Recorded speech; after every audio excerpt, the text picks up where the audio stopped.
السلام عليكم ورحمة الله وبركاته. الحمد لله رب العالمين، والصلاة والسلام الأتمان الأكملان على خير خلق الله، إمامنا وأسوتنا وقدوتنا محمد وعلى آله وأصحابه ومن والاه. أما بعد. السلام عليكم. इससे पहले वाले सेशन में नमाज की शर्तों को हमने मुकम्मल किया। नमाज की शर्तों में एक शर्त है वक्त का दाखिल होना। इसके ताल्लुक से एक मसला सवाल व जवाब में आया था।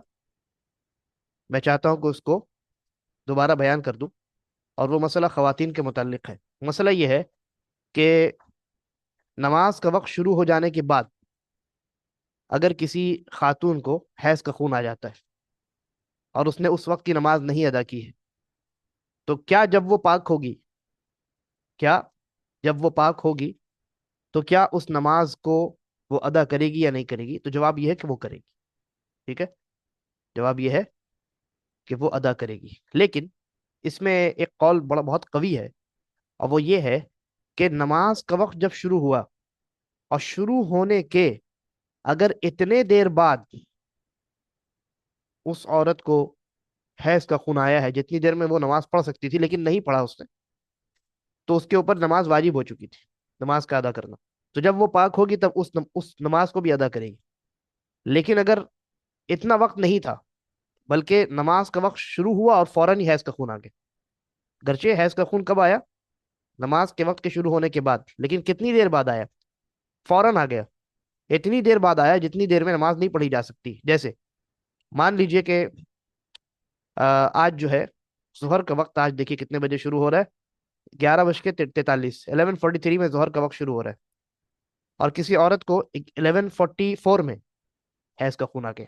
तो नमाज के वक्त के शुरू होने के बाद आया, लेकिन क्या 1 मिनट में नमाज पढ़ सकती है? नहीं पढ़ सकती है, तो वो नमाज उसके ऊपर वाजिब नहीं हुई। ठीक है। अच्छा, अब हम आगे बढ़ते हैं।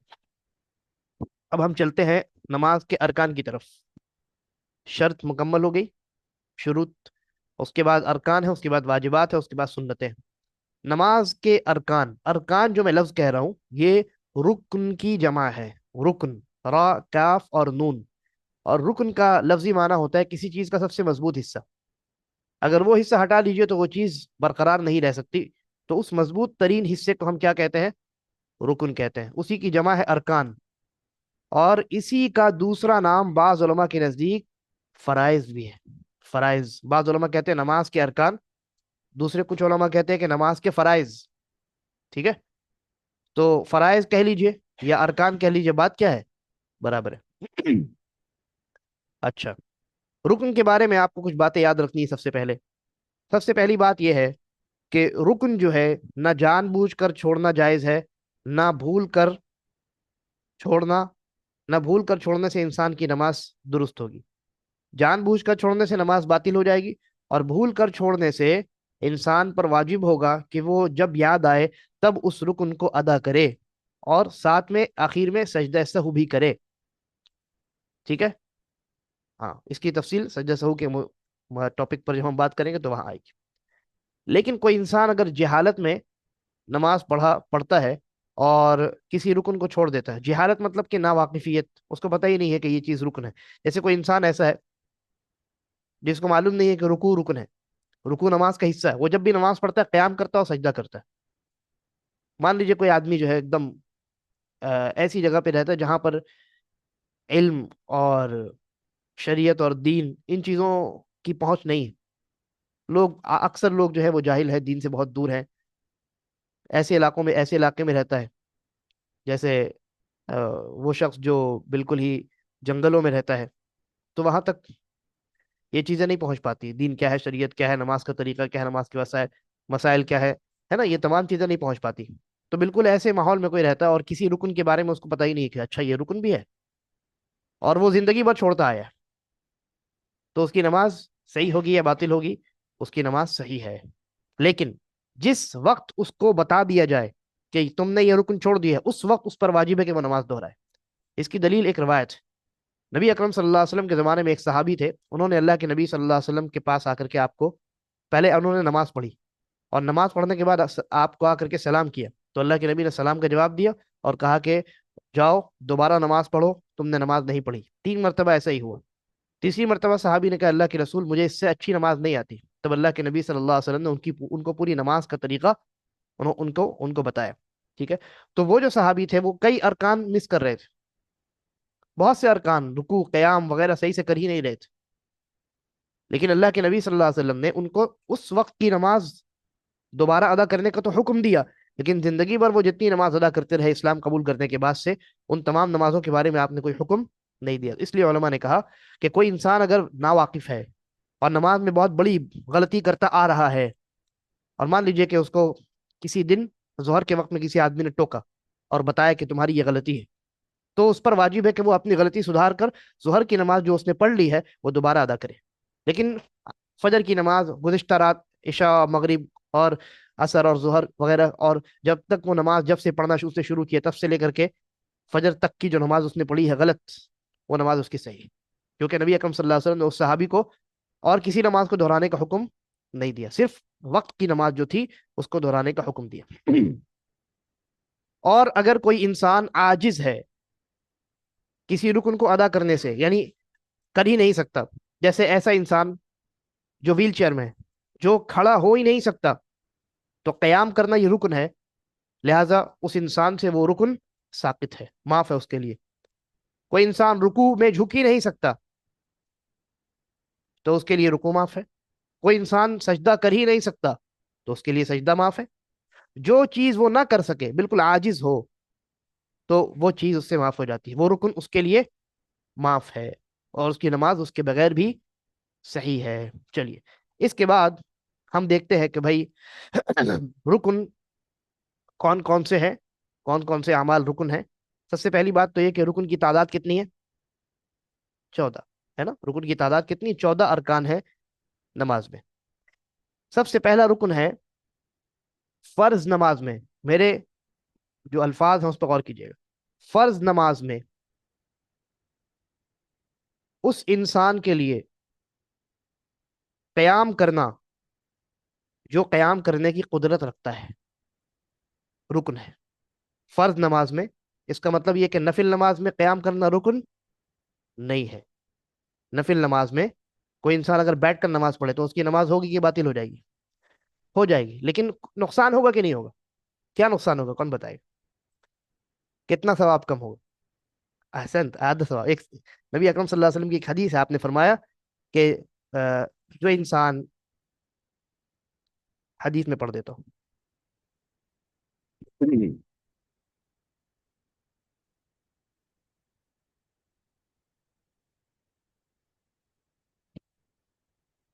جی،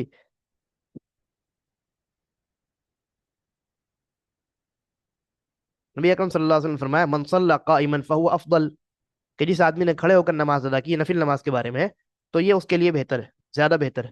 ومن صلی قاعدا، اور جس نے بیٹھ کر نماز ادا کی، فلہ نصف اجر القائم، تو اس آدمی کو کھڑے ہو کر نماز پڑھنے والے کا آدھا ثواب ملے گا۔ یہ نفل نماز کے بارے میں بات، نفل نماز کے بارے میں۔ لیکن فرض نماز میں وہ انسان جو قدرت رکھتا ہے کہ وہ کھڑے ہو کر نماز ادا کر سکے، اس کے لیے قیام کرنا کیا ہے؟ رکن ہے، قیام کرنا رکن ہے۔ اس کا مطلب یہ ہے کہ وہ جان بوجھ کر اگر اس رکن کو چھوڑ دے تو اس کی نماز باطل ہو جائے گی، اور اگر بھول کر چھوڑ دے تو اس پر واجب ہوگا کہ وہ اس رکن کو ادا کرے۔ ٹھیک ہے، اس رکن کو کیا کرے؟ ادا کرے۔ کیسے ادا کرے گا اس پر ہم بات کریں گے، ابھی بات کریں گے انشاءاللہ۔ اچھا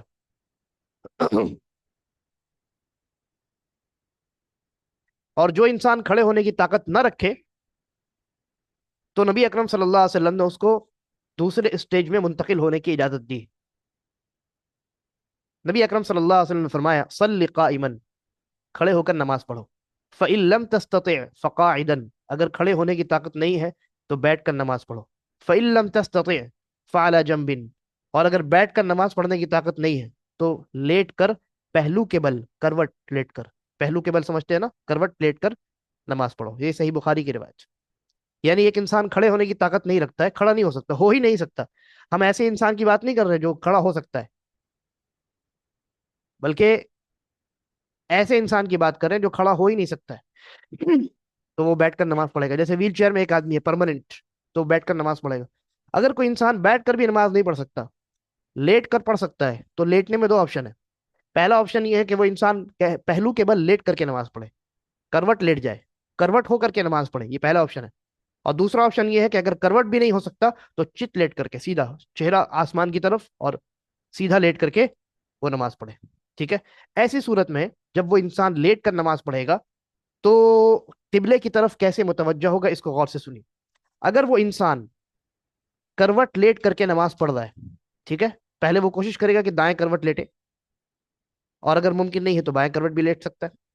तो अगर वो करवट लेट करके नमाज पढ़ रहा है तो किबले की तरफ वो अपना चेहरा करेगा। समझ में आई बात? किबले की तरफ कैसे होगा वो? उसका चेहरा है इस तरीके से, वो लेटा तो उसका जो चेहरा है वो किबले की तरफ होना चाहिए। ठीक है। बात समझ में आई कि नहीं? मैं आपको समझाता हूँ। ये पेन है वालेकुम अस्सलाम, एक दूसरा पेन लेता हूँ, ढक्कन वाला। ये पेन है, ये जो आप देख रहे हो ऊपर वाला। अच्छा ये नहीं दिख रहा है। हाँ मैं इसको ये हटाता हूँ। ये देखिए, ये पेन है, और पेन का ये ढकना है, ढक्कन है, पेन का कैप है। और ये जो है पॉकेट में रखने वाला क्लिप है। आप क्लिप को समझ लीजिए कि चेहरा है। तो अगर आदमी करवट लेटता है तो ये करवट हो गया, ये इंसान का पैर है और ये इंसान का सर है। तो किबला किधर होना चाहिए? ये फेस है इसका, फेस इस तरफ है, तो उधर ही किबला होना चाहिए। अगर करवट लेट रहा है तो किबले की तरफ होने का ये तरीका है। और अगर चित लेट रहा है यानी कि फेस ऊपर है, ठीक है, फेस ऊपर है और चित लेटा हुआ है, तब किबले की तरफ कैसे होगा? तब वो अपने पैरों को किबले की तरफ करेगा, तब ऐसे घूम जाएगा। समझ में आई बात? तब ऐसे वो घूम करके नमाज अदा करे। अगर करवट लेटा हुआ तो चेहरा किबले की तरफ करेगा, चित लेटा हुआ तो पैर किबले की तरफ करेगा। इससे एक नुक्ता ये भी मालूम हुआ कि किबले की तरफ पैर करना जायज है, कोई हर्ज नहीं। भाई जब नमाज में किबले की तरफ पैर करना, ये किबले की तरफ होना है, तो इंसान नमाज में नहीं है तो बदरजे औला वो किबले की तरफ अपने पैर को कर सकता है ना? तो इसमें कोई कबाहत नहीं है। जाहिर है कि इंसान की नीयत ये थोड़ी है कि मैं किबले की तौहीन करूं। अगर नीयत ये हो किबले की तौहीन की, तो पैर करे चाहे ना करे, तौहीन हो जाएगी। अच्छा, तो आप समझ गए, चार स्टेजेस मैंने बताए। अगर खड़ा होने की ताकत है तो खड़ा होकर नमाज पढ़ेगा, और अगर खड़े होने की ताकत नहीं है तो बैठ कर नमाज पढ़ेगा। बैठ कर नमाज पढ़ने की ताकत नहीं है तो पहलू के बल लेट कर, करवट लेट कर नमाज पढ़ेगा। और जब करवट लेटेगा तो चेहरे की तरफ किबला होगा। और इसकी भी ताकत नहीं है तो चित लेट कर नमाज पढ़ेगा, और किबला तो उसके पैर की तरफ होगा। ये चार स्टेजेस। इसका मतलब ये है कि कोई इंसान अगर खड़े होने की ताकत रखता है लेकिन फिर भी बैठकर नमाज पढ़े तो उसकी नमाज बातिल हो जाएगी, उसकी नमाज नहीं होगी, फर्ज नमाज उसकी बातिल हो जाएगी। अच्छा यहाँ एक एक लास्ट में सवाल में एक नुक्ता यहाँ पे याद रखिए, क्योंकि बहुत से मसाइल है ना, मैं पहले बयान कर लूँ, हो सकता है आपका सवाल का जवाब उसी में। तो मैं क्या कह रहा था, एक मसला ये है कि एक इंसान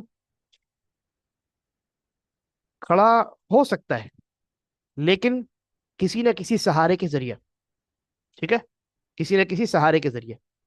यानी एक कुछ लोग होते हैं जो आसा लेकर के चलते हैं, स्टिक लेकर के चलते हैं, और स्टिक के जरिए वो खड़े होते हैं और उनको कोई परेशानी नहीं होती।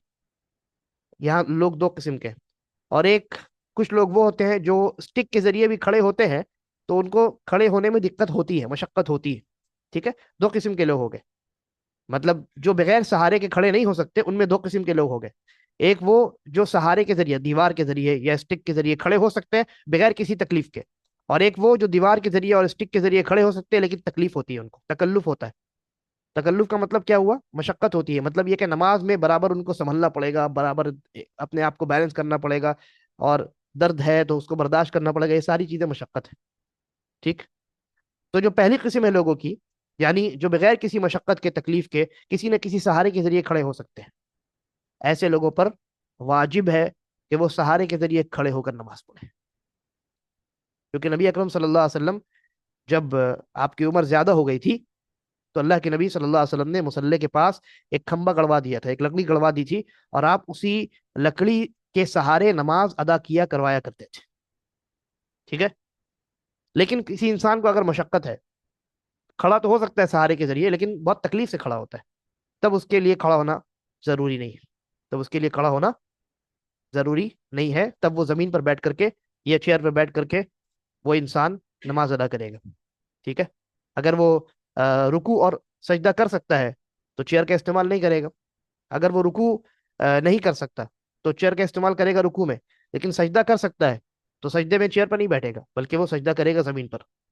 ٹھیک ہے، ایک صحابی ہے، انہوں نے ان کو اللہ کے نبی صلی اللہ علیہ وسلم نے دیکھا کہ وہ نماز پڑھ رہے ہیں ایک تکیے کے سہارے سے یا کسی ایک لکڑی کے سہارے سے. ایک مرتبہ دیکھا کہ وہ تکیے کے سہارے سے کھڑے ہو کر کے نماز پڑھ رہے ہیں تو اللہ کے نبی نے وہ تکیہ ان سے لے کر کے کنارے رکھ دیا. اور دوسری مرتبہ دیکھا کہ وہ اب انہوں نے ایک لکڑی لے لی ہے اور لکڑی کے سہارے نماز پڑھ رہے ہیں تو اللہ کے نبی نے وہ لکڑی بھی لے لی اور کہا کہ صلی علی الارض، زمین پر نماز پڑھو. تو علماء نے کہا کہ اس حدیث کو ہم محمول کریں گے ایسے سچویشن میں یا اس آدمی کے اوپر کہ جو آدمی مشقت کے ساتھ کھڑا ہو رہا ہے، اس کو کھڑے ہونے میں بڑی مشقت ہو رہی ہے، درد ہے، برابر تکلیف ہے، اپنے آپ کو بیلنس کرنا پڑ رہا ہے، یعنی اس کا ذہن جو ہے وہ مشغول ہے اپنے آپ کو سنبھالنے میں.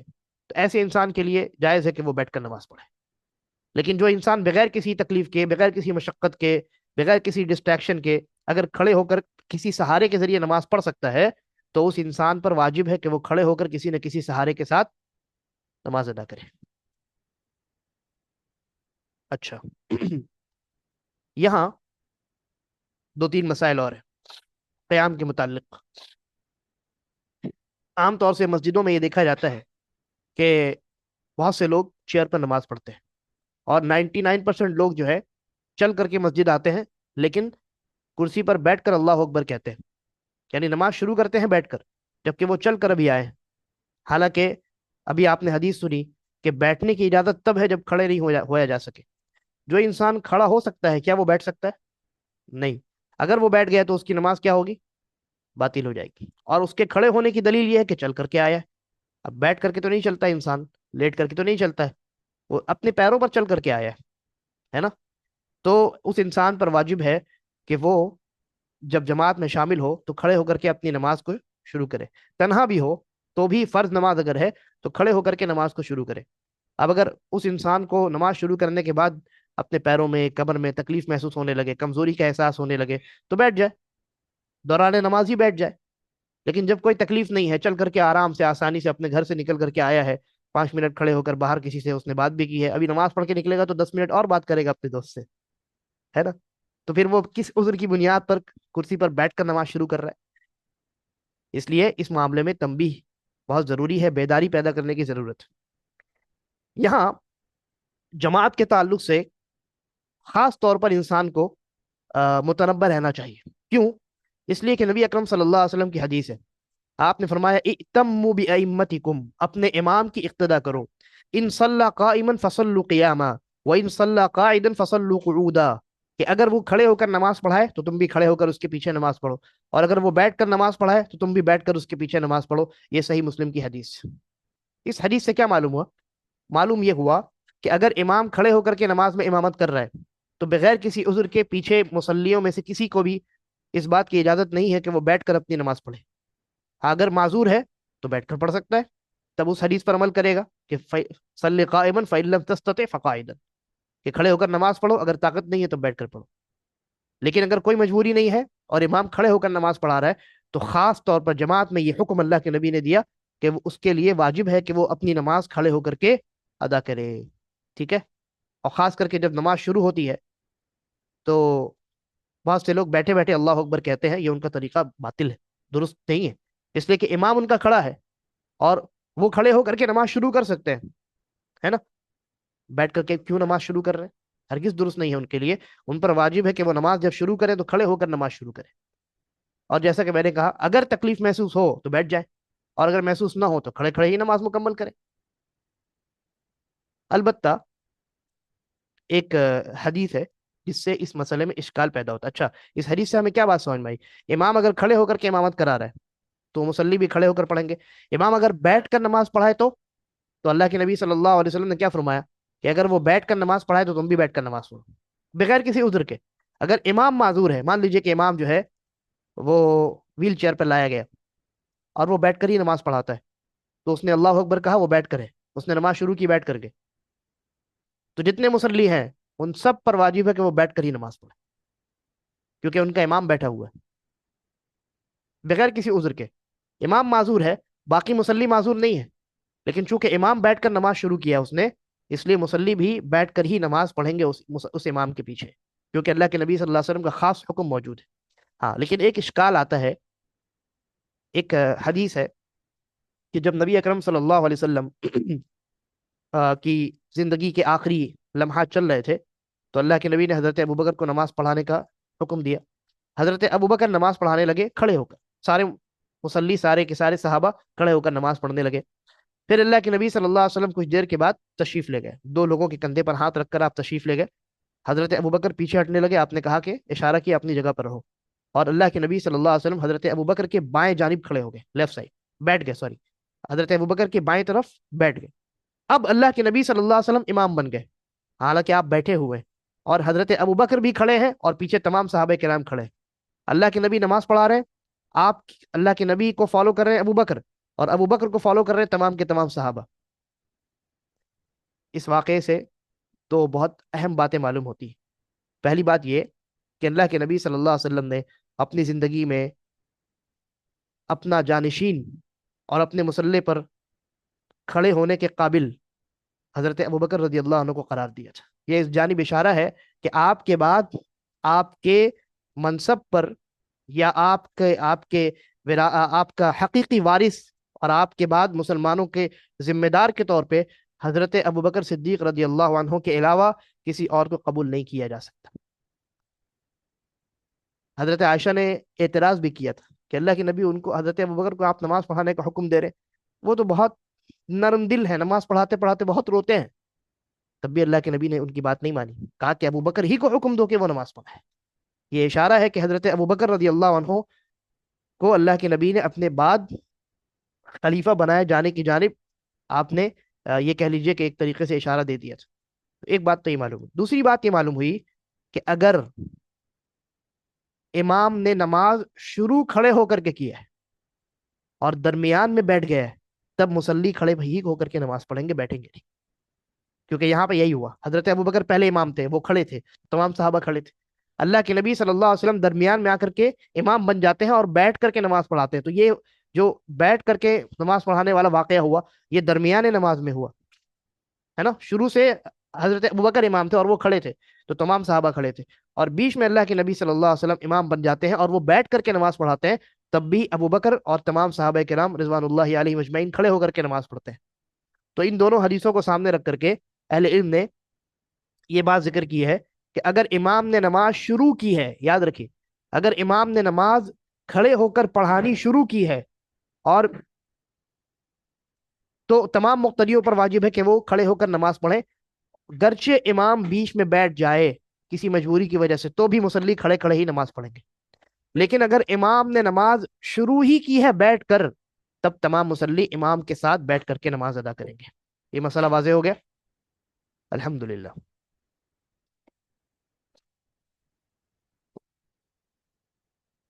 और जैसा कि मैंने कहा कि नफल में क़याम रुकन नहीं है, लेकिन अगर कोई इंसान क़याम करके नमाज अदा करता है, चाहे नफिल ही नमाज क्यों ना हो, तो ये अफजल है, उसको ज़्यादा सवाब मिलेगा। और अगर बगैर किसी उज्र के वो बैठकर पढ़ता है, तो आधा सवाब मिलेगा, और उज्र है तो भी पूरा मिलेगा। लेकिन बगैर किसी उज्र के, बगैर मजबूरी के बैठकर नमाज पढ़ता है, नफिल नमाज, नफिल नमाज में हर तरह की सुन्नत नमाज, मुअक्कदा गैर मुअक्कदा, वितर, रात की नमाज, चाश की नमाज, तमाम नमाजें शामिल है। ठीक है। अच्छा, अब एक सवाल, नबी अकरम सल्लल्लाहु अलैहि वसल्लम भी कभी कभी तहज्जुद की नमाज बैठकर पढ़ते थे बगैर किसी मजबूरी के, तो क्या अल्लाह के नबी को आधा सवाब मिलेगा? हाँ, क्यों? किसने बताया आपको? अच्छा, माशा। एक सहाबी है, तो वो कहते हैं कि मैं नबी अकरम सल्लल्लाहु अलैहि वसल्लम के पास आया, और अल्लाह के नबी बैठकर नमाज पढ़ रहे थे, तो मैंने आपके सर पे हाथ रखा और मैंने पूछा कि अल्लाह के नबी, आप बैठकर नमाज पढ़ रहे हैं, हालांकि आप ही ने कहा है कि बैठकर नमाज पढ़ने वाले को आधा सवाब मिलेगा, है ना। तो नबी अकरम सल्लल्लाहु अलैहि वसल्लम ने क्या जवाब दिया? देखिए,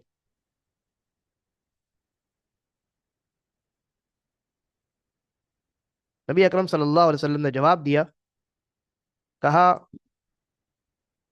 लाकिन्नी लस्तु का अहदिम मिनकुम, कि मैं तुम, ये तो कायदा है अपनी जगह कि जो बगैर मजबूरी के बैठ कर नमाज पढ़ेगा, नफिल नमाज, आधा सवाब मिलेगा उसको, कयाम करने वाले के सवाब का आधा सवाब मिलेगा। वलाकिन्नी लस्तु अहदुम मिनकुम का अहदिम मिनकुम, लेकिन मैं तुम्हारी तरह नहीं हूं। इस रिवायत से मालूम हुआ कि ये कायदा जो है उम्मतियों के लिए, नबी अकरम सल्लल्लाहु अलैहि वसल्लम के लिए ये कायदा नहीं। अल्लाह के नबी बैठ कर बगैर मजबूरी के भी नमाज पढ़ते थे तो पूरा सवाब मिलता था। अच्छा, तो ये क़याम की बात मुकम्मल हुई। जो सवाल आपका है उसको जरा नोट करके रखिए, फिर में पूछिए। उसके बाद दूसरा रुकन है तकबीरतुल इहराम, तकबीर तहरीमा जिसको हम कहते हैं, ये नमाज का दूसरा रुकन है। नबी अकरम सल्लल्लाहु अलैहि वसल्लम ने फरमाया, मिफ्ताहुस सलाति अत-तहूर, नमाज की चाबी पाकीज़गी इख्तियार करना है, तहारत हासिल करना है। व तहरीमुहा अत-तकबीर, और नमाज की हुर्मत शुरू होती है तकबीर के जरिए से। व तहलीलुहा अत-तस्लीम, और नमाज की हुर्मत खत्म हो जाती है तस्लीम के जरिए से, सलाम के जरिए से। हुर्मत शुरू होती है तकबीर के जरिए से, क्या मतलब? यानी नमाज के बाहर बहुत सी चीजें हलाल है, जैसे ही तकबीर आप कहते हैं वो तमाम हलाल चीजें अब हराम हो जाती हैं, जैसे खाना पीना, बातचीत करना, हाथ और पैर से अमल करना, है ना, ये तमाम चीजें हलाल है। लेकिन नमाज की तकबीर एक ऐसी तकबीर होती है जिसके जरिए अब इंसान नमाज शुरू कर देता है, नमाज में दाखिल हो जाता है, और ये तमाम हलाल चीजें अब उसके ऊपर क्या हो जाती हैं, हराम हो जाती हैं। और सलाम के जरिए दोबारा ये चीजें हलाल हो जाती। तो इसलिए फरमाया तक व तहरीमुहा अत तकबीर, के नमाज की हुर्मत को शुरू करती है तकबीर। व तहलीलुहा अत तस्लीम, और नमाज की इस हुर्मत को हलाल करती है तस्लीम यानी कि सलाम। तो इस रवायत से मालूम हुआ कि इंसान की नमाज तकबीर के जरिए शुरू शुरू होती, इसीलिए इस तकबीर का नाम है तकबीरतुल इहराम। वो तकबीर जो इंसान के ऊपर बहुत सी चीजों को हराम कर देती है, और उर्दू में उसको तकबीर तहरीमा भी कहते हैं, तकबीर तहरीमा भी कहते हैं। तो तकबीरतुल इहराम या तकबीर तहरीमा ये नमाज का रुकन है, और इसके लिए अल्लाहु अकबर कहना जरूरी है। इसके अलावा किसी दूसरे लफ्ज के जरिए आप नमाज शुरू नहीं कर सकते। तीसरी बात यह कि अल्लाहु अकबर जबान से बोलना जरूरी है। अगर किसी इंसान ने ऐसे कहा और उसने अपनी जबान से और अपने होठों के जरिए से अल्लाह अकबर को अदा किया, तब उसकी नमाज सही है। और कम से कम अपने कान को जरूर सुनाए, वो यानी इतनी हल्की आवाज से कहे कि खुद जरूर कम से कम सुन सके, अल्लाह अकबर, तो उसकी तकबीर दुरुस्त है। लेकिन बहुत से लोग ऐसे हैं जो इस मामले में बड़ी गलती करते हैं। वो क्या करते हैं, दिल में कहते हैं, दिल में उन्होंने कह लिया अल्लाह अकबर, दिल में कह लिया, होंठ और जबान उनकी हरकत में नहीं आई, कोई भी आवाज नहीं निकली, तो इसको तकबीर तहरीमा कहना नहीं कहेंगे। वो ऐसे इंसान की नमाज शुरू ही नहीं हुई। इसलिए नुत्क जरूरी है, नुत्क, नुत्क यानी जबान से बोलना, और कम से कम इतनी आवाज निकालना कि जिससे इंसान खुद सुन सके, यानी बिल्कुल अगर साइलेंट जगह पे हो तो इंसान कहे और उसको खुद अपने कानों से अपनी आवाज सुनाई दे, उतनी आवाज। अगरचे भीड़ भाड़ वाली जगह में हो और अपनी जबान से, मुंह से आवाज निकाले, अगरचे सुनाई ना दे, लेकिन अगर निकाल रहा है और जबान और उसके उसके होंठ जो हरकत कर रहे हैं वो हकीकत में बोल रहा है, तो उसकी तकबीर तहरीमा दुरुस्त है। अच्छा, तीसरा रुकन है क़िराअतुल फातिहा, सूरतुल फातिहा की तिलावत करना। इसलिए कि नबी अकरम सल्लल्लाहु अलैहि वसल्लम की हदीस सही बुखारी, सही मुस्लिम वगैरह में है, फरमाया ला सलाता लिमन लम यक़रा बिफातिहतिल किताब, उस आदमी की नमाज दुरुस्त नहीं जिसने नमाज में फातिहतुल किताब की क़िराअत नहीं की। फातिहतुल किताब क्या है? सूरतुल फातिहा। सूरतुल फातिहा के कई नाम हैं, फातिहतुल किताब, उम्मुल किताब, उम्मुल कुरआन, अस्सलाह, कई एक नाम है, बहुत से नाम है सूरतुल फातिहा के। तो यहाँ जो फातिहतुल किताब है इससे मुराद सूरतुल फातिहा। तो जिस आदमी ने सूरतुल फातिहा की तिलावत नहीं की उस आदमी की नमाज बातिल है। अच्छा, सूरतुल फातिहा की तिलावत के मुतालिक एक बड़ी अहम बात है जिसमें आम तौर से बहुत से लोग गलती करते हैं।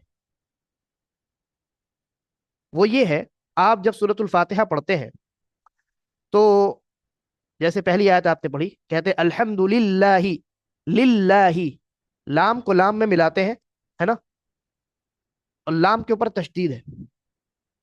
फिर रब्बिल, रा को बा में मिलाते हैं और बा के ऊपर तशदीद है।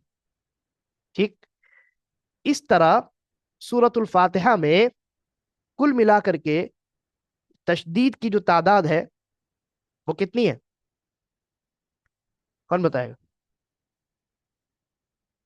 जी, सूरतुल फातिहा में कुल मिलाकर के 10 तशदीद पढ़ी जाती है। ठीक है, देखिए, अल्हम्दु लिल्लाही में एक, रब्बिल में बा में दो, रब्बिल आलमीन, अर्रह में रा में एक, तीन, अर्रहमान रहीम, फिर उसके बाद रहीम में रहीम के रा पर चार, मालिक यौमिद्दीन, यौमिद्दीन के दाल पे पांच, इय्याका के या पे छह, इय्याका नाबुदु, फिर वो इय्याका नस्तईन, दूसरे इय्याका के या पर सात, इहदिना सिरात मुस्तकीम के सिरात के सात पर आठ, सिरात लदीना अनअमता अलै, सिरात लदीना, लदीना के लाम पर नौ, अनअमता अलैहिम गैरिल मगदूबि अलैहिम वलद्दालीन, तो दाल, दाल के लाम पर 10, 10 तशदीदात हैं। और हर तशदीद का मतलब है कि वहां दो हर्फ है। रब्बिल में रा को बा से मिला रहे हैं और फिर बा को दोबारा पढ़ रहे हैं, तो असल में वो जो बा के ऊपर जो तशदीद है, असल में वो क्या है? वहां पे दो बा है। पहले बा को हमने साकिन कर दिया, रा बा जबर रब, और दूसरा बा मुतहर्रिक है जिसके ऊपर जबर है, बा जबर बा, तो दो बा है, दोनों को मिलाकर एक बा बना दिया गया। तो अहले इल्म कहते हैं कि सूरतुल फातिहा में 10 तशदीदात हैं, और जो इंसान इनमें से किसी एक तशदीद को भी मिस करता है तो वो सूरतुल फातिहा के एक हर्फ को मिस करता है। और जिसने सूरतुल फातिहा के एक हर्फ को मिस किया, उसने सूरतुल फातिहा दुरुस्त तरीके से नहीं पढ़ी, लिहाजा उसकी नमाज बातिल है, उसकी नमाज बातिल है। 10 नहीं, 11 है, 11 तशदीद है, हमने कहीं पर मिस किया लगता है। हाँ, सिरातल्लज़ीना अन्अमता अलैहिम गैरिल मग़दूबि अलैहिम वलद्दाल्लीन, हाँ, वलद, लाम को दाद में भी तो मिला रहे हैं ना, 11 तशदीद है। तो इनमें से एक तशदीद को भी इंसान अगर मिस करता है तो उसने ये कहा जाएगा कि उसने सूरतुल फातिहा कंप्लीटली नहीं पढ़ी, क्योंकि उसने अ, बाज हरूफ को छोड़ दिया। तो जब सूरतुल फातिहा मुकम्मल उसने नहीं पढ़ी तो उस इंसान की नमाज बातिल हो जाती है, क्योंकि अल्लाह के नबी सल्लल्लाहु अलैहि वसल्लम ने सूरतुल फातिहा की तिलावत को नमाज के सही होने का एक सबब बताया है।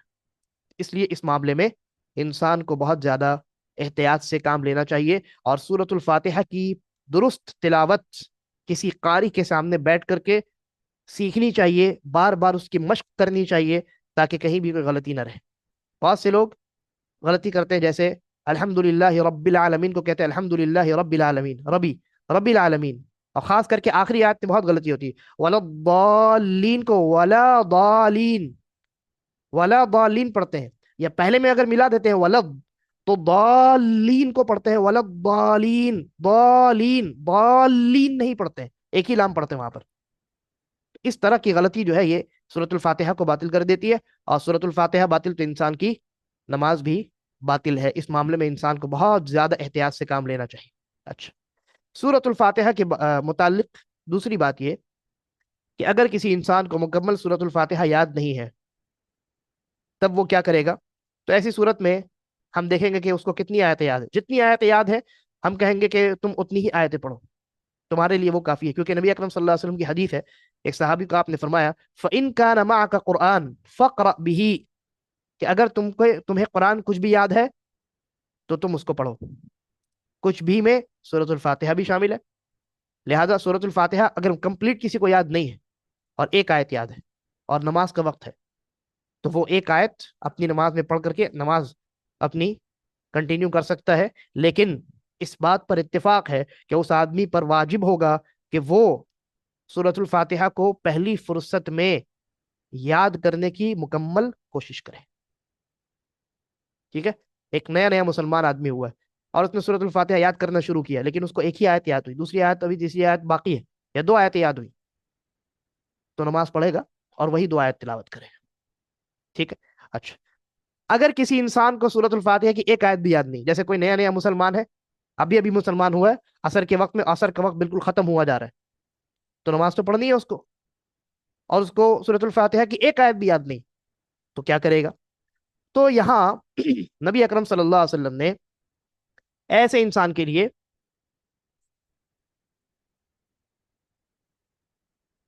ایک حل بتایا ہے.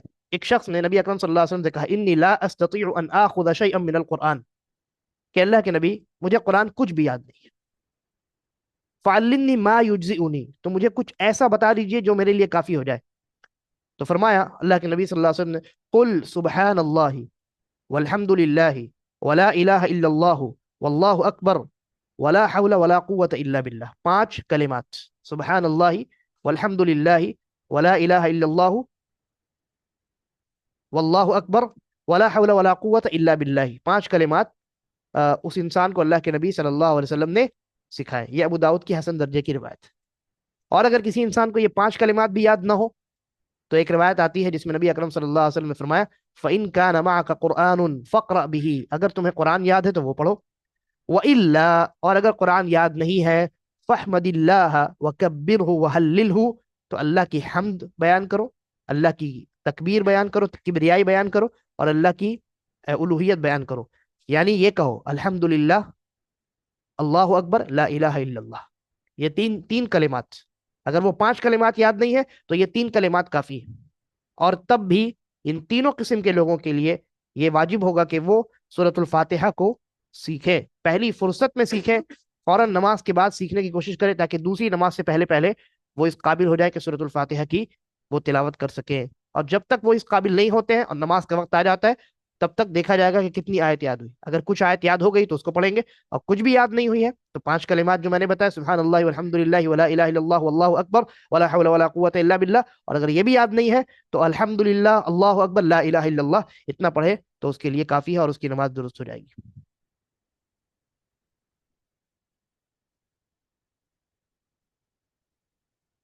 دونوں ہی روایتیں جو میں نے ذکر کی ہیں ابو داؤد کی ہیں، حسن درجے کی. اچھا، اس کے بعد چوتھا رکن ہے رکوع. علماء کا اجماع ہے کہ رکوع جو ہے نماز کا رکن ہے، یعنی بغیر مجبوری کے کوئی انسان رکوع چھوڑتا ہے تو نماز باطل ہو جائے گی. ٹھیک ہے، نماز باطل ہو جائے گی. قیام کے بارے میں ایک نقطہ جو ہے وہ رہ گیا، وہ یہ کہ اگر کسی انسان نے بھول سے قیام چھوڑ دیا، جیسے کسی انسان نے بیٹھ کر کے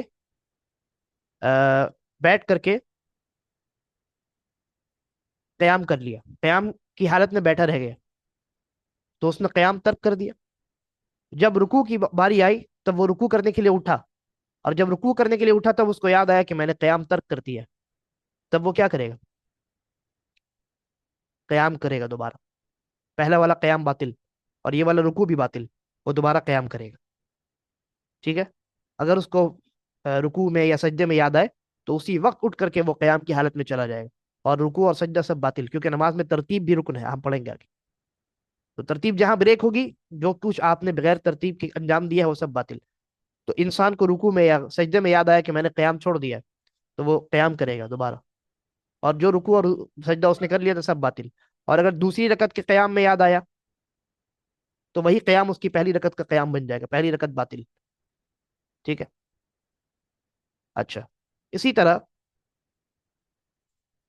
تکبیرۃ الاحرام کے بارے میں ایک بات ہے، ایک نقطہ ہے، وہ یہ کہ تکبیرۃ الاحرام قیام کی حالت ہی میں کہنا واجب ہے. تکبیرۃ الاحرام قیام کی حالت ہی میں کہنا واجب ہے. کوئی انسان اگر رکوع کی حالت میں تکبیرۃ الاحرام کہہ رہا ہے، تکبیر تحریمہ رکوع کی حالت میں کہہ رہا ہے، تو اس کی نماز شروع نہیں ہوگی. جیسے کوئی انسان آیا، امام صاحب رکوع میں ہے، اور رکوع میں جاتے جاتے اسٹریٹ کھڑا ہے، تب اس نے کچھ نہیں کہا، ایسے جاتے جاتے جب اس نے قیام چھوڑ دیا، اب وہ رکوع کی جانب شفٹ ہو رہا ہے، تو جاتے جاتے اس نے کہا اللہ اکبر، تو اس کی نماز نہیں ہوگی، شروع ہی نہیں ہوئی اس کی نماز. اسٹریٹ کھڑے ہو کر کے اس کو کہنا ہے اللہ اکبر. ٹھیک ہے، تب اس کی نماز شروع ہوگی. اور امام کو اگر کوئی انسان رکوع کی حالت میں پاتا ہے تو राजिह कौल के मुताबिक उस इंसान की रकत काउंट होती है। और इस सिलसिले में नबी अकरम सल्लल्लाहु अलैहि वसल्लम की दो हदीसें वारिद है, दोनों अबू दाऊद की है, और एक के बाद दूसरी है। पहली हदीस है, नबी अकरम सल्लल्लाहु अलैहि वसल्लम फरमाया, मन अदरक रुकुआ फकद फकद अदरक सलाह, कि जिसने रुकू पा लिया उसने नमाज पा ली। अब सवाल यह है कि अल्लाह के नबी ने ये तो नहीं फरमाया, ये तो नहीं फरमाया कि जिसने रुकू पा लिया उसने रकत पा ली। फरमाया जिसने रुकू पा ली उसने नमाज पा ली। तो जवाब यह है कि यहाँ नमाज से मुराद रकत है। क्यों?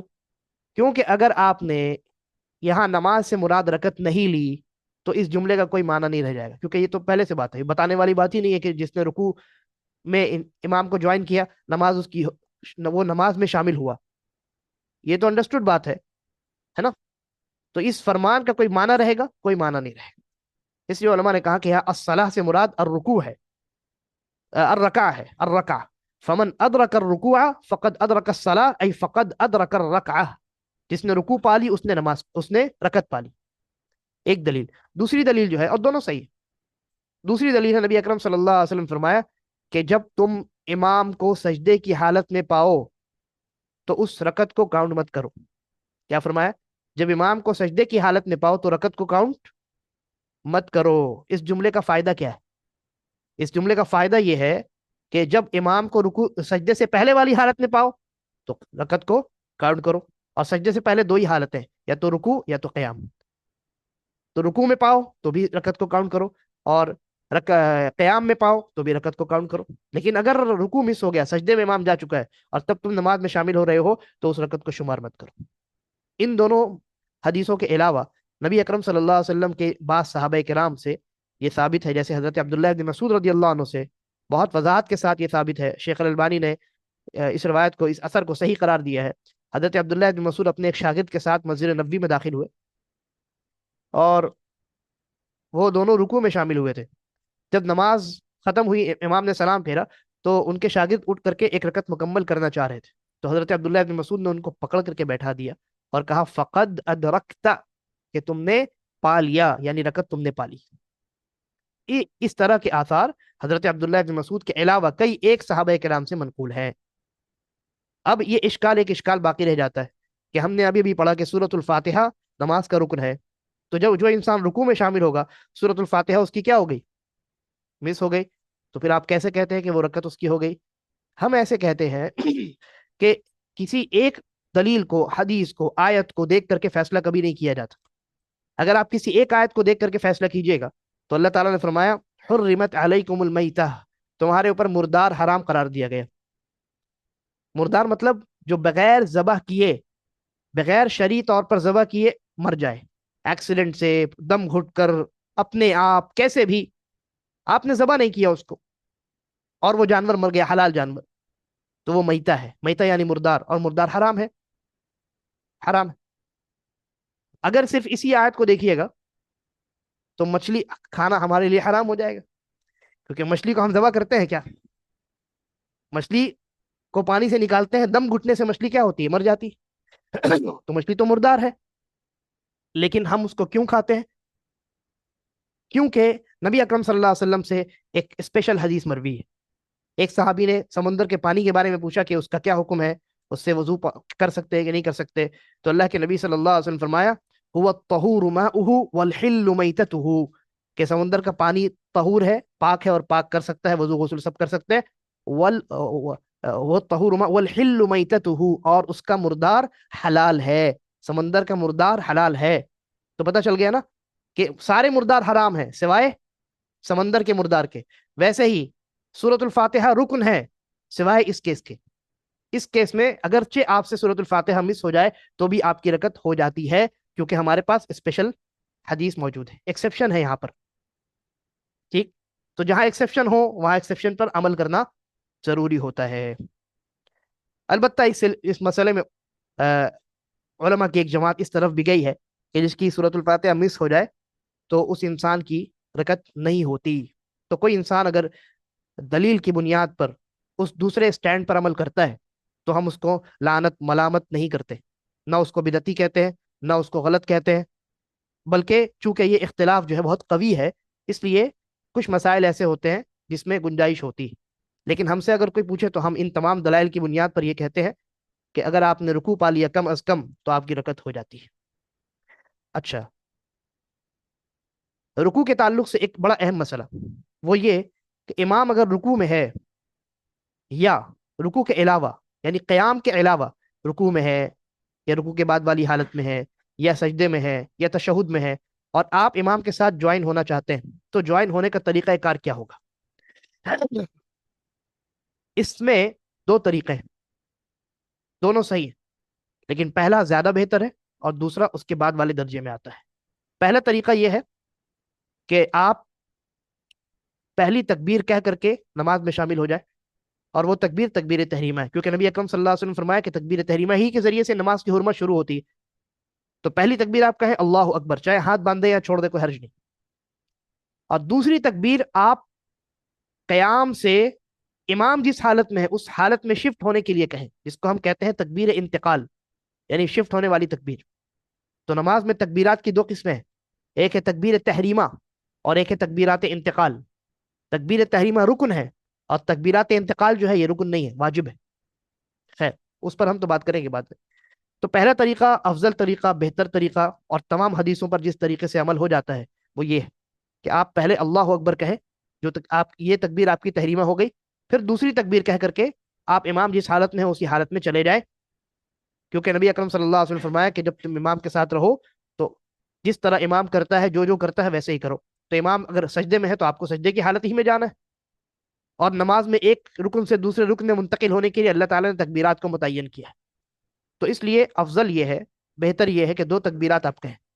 لیکن اگر کوئی انسان ایک ہی تکبیر، اچھا ایک بات یہ کہ اگر دو تکبیر آپ کہتے ہیں تو یاد رکھیے کہ تکبیر تحریمہ اسٹریٹ قیام کی حالت میں آپ کو کہنا ہے، جھکتے جھکتے اگر آپ نے جلدی میں کہا تو تکبیر تحریمہ ہوئی ہی نہیں، ٹھیک ہے؟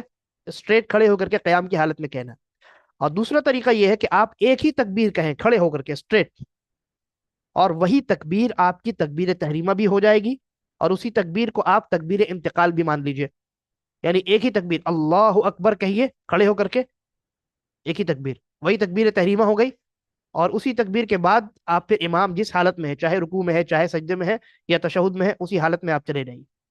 دوسرا طریقہ یہ بھی جائز ہے، اس میں بھی کوئی حرج نہیں ہے، لیکن میں نے کہا کہ پہلا طریقہ زیادہ بہتر ہے، کیونکہ پہلے طریقے سے دونوں طرح کی حدیثوں پر عمل ہو جاتا ہے، تکبیر تحریمہ والی اس حدیث پر بھی عمل ہو جاتا ہے، اور وہ حدیث جس میں اللہ کے نبی نے امام کو فالو کرنے کا حکم دیا ہے، یا جس حالت میں امام ہو اس حالت میں چلے جانے کا حکم دیا ہے، اس حدیث پر بھی عمل ہو جاتا ہے۔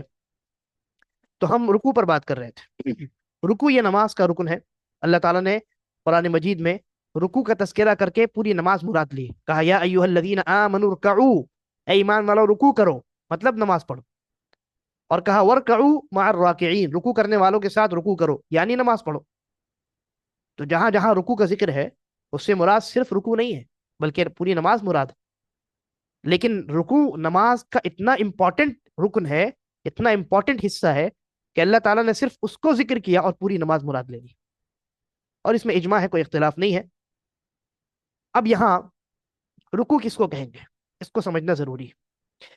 نبی اکرم صلی اللہ علیہ وسلم نے فرمایا لا تجزئ صلاة لا يقيم الرجل فيها صلبه في الركوع، اس آدمی کی نماز کافی نہیں ہے کہ جس میں آدمی اپنے رکوع میں اپنی پیٹھ کو سیدھا نہیں کرتا، یہ ابو داؤد وغیرہ کی صحیح روایت۔ تو معلوم ہوا کہ رکوع کم سے کم رکوع کس کو کہیں گے کہ جس میں انسان کی پیٹھ سیدھی ہو جائے، ٹھیک ہے؟ کم سے کم اتنا جھکنا واجب ہے کہ جس سے انسان کی پیٹھ کیا ہو جائے، سیدھی ہو جائے۔ اور بعض علماء نے یہ قاعدہ ذکر کیا ہے کہ انسان اتنا جھکے کہ اپنے دونوں ہاتھوں سے اپنا گھٹنا پکڑ سکے، تو یہی وہ حالت ہے جس میں انسان کی پیٹھ سیدھی ہوتی ہے، ٹھیک ہے؟ تو یا تو آپ یہ کہیے کہ اتنا جھکنا واجب ہے جتنے میں انسان کی پیٹھ سیدھی ہو جائے، یا یہ کہیے کہ انسان کے لیے اتنا جھکنا واجب ہے جتنا جھک کر کے انسان اپنے دونوں ہاتھوں سے اپنے گھٹنے کو پراپرلی پکڑ سکے، دونوں ایک ہی حالت ہے، یہ کم سے کم اتنا کرنا واجب ہے۔ اور کامل ترین شکل رکوع کی، کامل ترین کیفیت یہ ہے کہ پیٹھ کے ساتھ ساتھ انسان کا سر بھی اس کے پیٹھ کے لیول میں آ جائے، جیسا کہ نبی اکرم صلی اللہ علیہ وسلم نے صحیح سند سے ثابت، آپ کا عمل ثابت، یہ کامل ترین شکل ہے۔ اور کامل ترین شکل میں یہ بھی شامل ہے کہ انسان اپنے ہاتھ سے اپنے گھٹنوں کو پکڑے، جیسا کہ ہم سنتوں میں پڑھیں گے، تو اس کے ہاتھ کی انگلیاں کھلی ہوئی ہوں اس طریقے سے، مان لیجیے یہ گھٹنا ہے تو ایسے پکڑے، انگلیاں بند نہ ہو بلکہ انگلیاں کیا ہو، کھلی ہوئی ہو۔ تو یہ کامل ترین شکل میں سنتیں بھی داخل ہو گئی، لیکن کم سے کم کتنا واجب ہے کہ انسان کی پیٹھ ایک دم اسٹریٹ ہونی چاہیے، اور یہ کب ہوگا؟ جب انسان اتنا جھکے کہ اپنے دونوں ہاتھ سے اپنے گھٹنے کو پراپرلی پکڑ سکے، ٹھیک ہے۔ پانچواں رکن ہے الرفع منہ، یعنی من الرکوع، رکوع سے سر اٹھانا، ٹھیک ہے، رکوع سے سر اٹھانا، اٹھا کر رکوع سے سر اٹھا کر کے سیدھا کھڑے ہو جانا، یہ۔ اور چھٹا رکن ہے الاعتدال قائما، اعتدال کے ساتھ اطمینان کے ساتھ کھڑے ہونا، یعنی دو رکن ہو گئے یہاں پہ، ایک ہے رکوع سے سر اٹھانا اور اٹھا کر کے، چھٹا رکن ہے اسٹریٹ کھڑے ہو جانا۔ اگر کوئی انسان رکوع میں گیا اور اس نے اچانک سر اٹھایا بغیر کسی ارادے کے، اچانک، تو اس کو ہم رکوع سے سر اٹھانا نہیں کہیں گے، بلکہ ارادے کے ساتھ وہ رکوع سے سر اٹھائے اور اس کو ایک رکن سمجھے، تب ہم کہیں گے کہ اس نے یہ پانچواں رکن انجام دیا، اور اٹھا کر کے سر اٹھا کر کے سیدھا کھڑا ہو جائے تو یہ چھٹا رکن ہے جس کو ہم نے ذکر کیا ہے۔ اس کا مطلب یہ ہوا، بہت سے لوگ ایسے ہیں جو آپ دیکھیں گے مساجد میں، جلدی جلدی جو لوگ نماز پڑھنے کے عادی ہیں وہ کیا کرتے ہیں، رکوع سے آدھا اٹھتے ہیں اور فوراً سجدے میں چلے جاتے ہیں، خاص کر کے احناف کے یہاں یہ بہت زیادہ دیکھا جاتا ہے نا، دیوبندیوں کے یہاں اور بریلویوں کے یہاں یہ بہت زیادہ دیکھا جاتا ہے کہ وہ کیا کرتے ہیں، رکوع میں گئے اور رکوع سے ابھی اٹھے ہی ہیں اللہ اکبر بول کے، فوراً سجدے میں، سیدھا کھڑے ہی نہیں ہوتے، ایک رکن وہ مس کر رہے ہیں، نماز ان کی کیا ہو جائے گی، باطل ہو جائے گی۔ اس کی دلیل کیا ہے؟ نبی اکرم صلی اللہ علیہ وسلم نے وہ جو صحابی تھے جو بار بار غلط نماز پڑھ کے آ رہے تھے، ان کو جو طریقہ بتایا تھا، تو اس میں فرمایا تھا ثم ارفع، پھر اپنے سر کو اٹھاؤ، حتی تعتدل قائما، یہاں تک کہ اطمینان کے ساتھ کھڑے ہو جاؤ۔ تو یہ آپ کا حکم ہے، آپ نے حکم دیا نا سر اٹھانے کا اور سیدھا کھڑے ہونے کا، لہذا یہ نماز کا کیا ہے، رکن ہے۔ ساتواں رکن ہے، اچھا، رکوع انسان کا اگر مس ہو جائے تو اس پر بھی بات کر لیتے ہیں۔ رکوع انسان کا اگر مس ہو جائے تو کیا کرے انسان؟ اگر رکوع مس ہو جائے، بھول جائے انسان، سجدے میں چلا جائے ڈائریکٹ، اور سجدے میں اس کو یاد آئے، یا دوسری رکعت کے قیام میں اس کو یاد آئے، یعنی دوسری رکعت کے رکوع میں پہنچنے سے پہلے اس کو یاد آئے، تو ایسی صورت میں وہ جس حالت میں بھی رہے لوٹے گا، لوٹ کر کے وہ رکوع کی حالت میں چلا جائے گا، اور اس کا وہی پہلی رکعت والی وہ رکوع مانی جائے گی، اور اس نے جو سجدہ کر لیا تھا، جو قیام کے لیے وہ کھڑا ہو گیا، سب کینسل، ٹھیک ہے، کیونکہ ترتیب بھی یہ نماز کے ارکان میں سے جس کو ہم پڑھیں گے، جہاں آپ نے ترتیب بریک کیا وہ سب باطل۔ وائس بریک ہو رہا ہے؟ نہیں نہیں، وائس ہمارے یہاں صحیح ہے، ہو سکتا ہے آپ کے نیٹ ورک میں ایشو ہو، دیکھ چیک کر لیجیے ایک بار، وائس بریک نہیں ہونا چاہیے۔ ہاں، انٹرنیٹ تو ایک دم صحیح ہے، سب کچھ صحیح ہے۔ اور کسی کے پاس بھی کوئی ایشو، یہ وائس بریکنگ کا ایشو ہے کیا؟ الحمد للہ کلیئر ہے، ہاں، تو ان کے آپ دیکھ لیجیے، آپ کے نیٹ ورک میں شاید ایشو۔ تو میں یہ بیان کر رہا تھا کہ انسان کو اگر دوسری رکعت کے رکوع میں پہنچنے سے پہلے یاد آ جائے، تو جس حالت میں بھی یاد آئے، انسان اس حالت سے شفٹ ہو جائے گا اور رکوع کی حالت میں چلا جائے گا، رکوع کی حالت میں وہ انسان چلا جائے گا، رکوع کرے گا، یعنی وہ پہلی رکعت والا ہی رکوع ہوگا، اس کے بعد پھر آگے نماز کو کنٹینیو کرے گا، جو پہلے پڑھ لیا اس کو نہیں مانا جائے گا، وہ سجدہ اس نے پہلے کر لیا تھا تو بھی رکوع کے بعد پھر سجدہ کرے گا، دو سجدہ، پھر اس کے بعد قیام کرے گا، یعنی نماز نئے سرے سے وہ کنٹینیو کرے گا۔ اور اگر اس کو دوسری رکعت کے رکوع میں یاد آیا تو وہی دوسری رکعت اس کی پہلی رکعت بن جائے گی، ٹھیک ہے۔ اس کو یاد کب آیا؟ دوسری رکعت کے رکوع میں، یا تیسری رکعت کے رکوع میں، یا چوتھی رکعت کے رکوع میں۔ اگر رکوع میں پہنچنے کے بعد یاد آیا تو وہ جو جیسے ہی یاد آیا اس کو، وہ چونکہ وہ آلریڈی رکوع کی حالت میں، اب کہیں شفٹ ہونے کی ضرورت نہیں ہے، اسی رکوع کو وہ پہلی رکعت والا رکوع مان لے گا، یعنی کہ وہ پہنچ گیا ہے، کسی بھی رکعت میں رہے، وہ پہنچ گیا پہلی رکعت کے رکوع میں، اس کے بعد نماز کو نئے سرے سے کنٹینیو کرے گا، پھر سے دوبارہ سجدہ کرے گا، پھر دوسری رکعت، تیسری، چوتھی پڑھے گا۔ समझ गए? तो ये दोनों हालतें मैंने जिक्र कर दी। और साथ में, दोनों हालतों में, साथ में आखिर में सजदे सहू भी करना वाजिब है। सजदे सहू का तरीका क्या होगा, कैसे करना है, वो हम डिस्कस करेंगे बाद में इंशाअल्लाह। सातवां रुकन है असुजूद। और इस पर भी इजमा है कि ये नमाज का रुकन है, क्योंकि रुकू की तरह अल्लाह ताला ने सजदे का नाम लिया और पूरी नमाज मुराद ली है। कहा या अय्युहल्लज़ीना आमनू रुकऊ वस्जुदू, ए ईमान वालो रुकू करो और सजदा करो, मतलब नमाज पढ़ो। और कहा वस्जुद वक्तरिब, करीब हो जाइए, सजदा कीजिए और करीब हो जाइए, मतलब नमाज पढ़िए और अल्लाह के करीब हो जाइए। तो सजदा ये नमाज का इंतहाई अहम रुकन है। बल्कि बहुत से उलमा ने तमाम अरकान के बिलमुकाबिल सजदे को सबसे ज्यादा इंपॉर्टेंट रुकन करार दिया। इमाम इब्नुल कय्यिम रहमहुल्लाह फरमाते हैं कि क़याम हो या रुकू हो, ये जो अरकान है, ये असल सजदे में पहुंचने का जरिया है। असल मकसद अल्लाह ताला का इंसान को सजदे में झुकाना है। तो नमाज के तमाम अरकान में सबसे इंपॉर्टेंट रुकन जो है वो क्या है, सजदा है। वो सजदा है। और अल्लाह ताला को सजदा बहुत ज्यादा पसंद है। इस सिलसिले में बहुत सी हदीसें वारिद है। लेकिन याद रखिए कि जहां जहां सजदे का जिक्र आया कुरान और हदीस में, उन सब से मुराद नमाज है, अलग से सजदा मुराद नहीं है। अलग से सजदा सिर्फ दो ही हालत में किया जा सकता है। एक सजदा शुक्र, जब अचानक कोई बड़ी खुशी मिल जाए तब सजदा शुक्र। और एक दूसरा दूसरा सजदा है सजदा तिलावत, जब आप आयतुस सजदा की तिलावत करें तब आप सजदा तिलावत करें, सजदा, हाँ, तिलावत करें आप। तो ये दो ही मकामात हैं जहां सिर्फ अलग से सजदा है। वरना जहां जहां कुरान और हदीस में सजदे का जिक्र है उससे पूरी नमाज मुराद है। बाज लोग सिर्फ सजदा करते हैं दुआ करने के लिए, याद रखिए कि ये बिदात है। ये नबी अकरम सल्लल्लाहु अलैहि वसल्लम से सहाबे कराम से साबित नहीं। आपको दुआ करनी है, 2 रकत नमाज पढ़ लीजिए, उसमें सजदा भी आ जाएगा। अलग से सिर्फ सजदा करना जायज नहीं। अच्छा, अब सजदा का तरीका क्या होगा? तो नबी अकरम सल्लल्लाहु अलैहि वसल्लम ने फरमाया, उमिर तू अन असजुदा अला सबअति आज़मिन, मुझे 7 हड्डियों पर सजदा करने का हुक्म दिया गया है। 7 हड्डियां कौन कौन सी, आपने खुद फरमाया। कहा अल जबहतु, पेशानी। और जब आपने पेशानी का तस्करा किया तो हदीस में लफ्ज है, वह अशारा बियदिही अला अनफिही, कहा अल जबहतु, और उंगली से इशारा किया, अपने हाथ से इशारा किया अपनी नाक की तरफ। ये पहली हड्डी हुई, पेशानी और नाक मिला करके पहली हड्डी हुई। वल यदैनी, और दोनों हाथ, दोनों हाथ की हथेली वाला हिस्सा, 3 हो गए। व वर रुकबतैनी, और दोनों घुटने, 3 और 2 5 हो गए। वो अतराफुल कदमैनी, और दोनों कदम, दोनों कदम के नीचे किनारे वाला हिस्सा यानी उंगलियों वाला हिस्सा। तो 5 और 2 7 हो गए।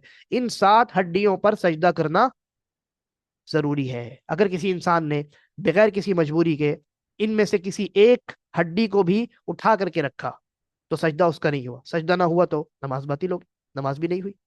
जैसे बहुत से लोग सजदे की हालत में एक पैर से दूसरे पैर को खुजाते हैं और पूरे सजदे में खुजाते रहते हैं, है ना। पूरे एक ही पैर उनका जमीन से टच होता है, दूसरा पैर खुजाने में बिजी रहता है, तो उनका सजदा बातिल हो जाता है। हाँ, अगर बीच में उन्होंने खुजाया फिर रख दिया, फिर रख दिया, तो ठीक है, चले, राजी कौल के मुताबिक सजदा हो गया उनका। लेकिन पूरे सजदे में उनका एक पैर जो है टच है जमीन से और एक पैर दूसरे पैर को खुजा रहा है, तो नमाज उनकी, सजदा उनका बातिल हो जाएगा। या कोई इंसान सजदे में है, एक हाथ उसका, एक हाथ उसका जो है वो जमीन पर है और दूसरा हाथ कहीं मशगूल है, चाहे सर खुजाने में, कपड़ा ठीक करने में, पूरे सजदे में एक हाथ मशगूल रहा उसका, तो उसका सजदा बातिल हो गया। और सजदा बातिल तो नमाज।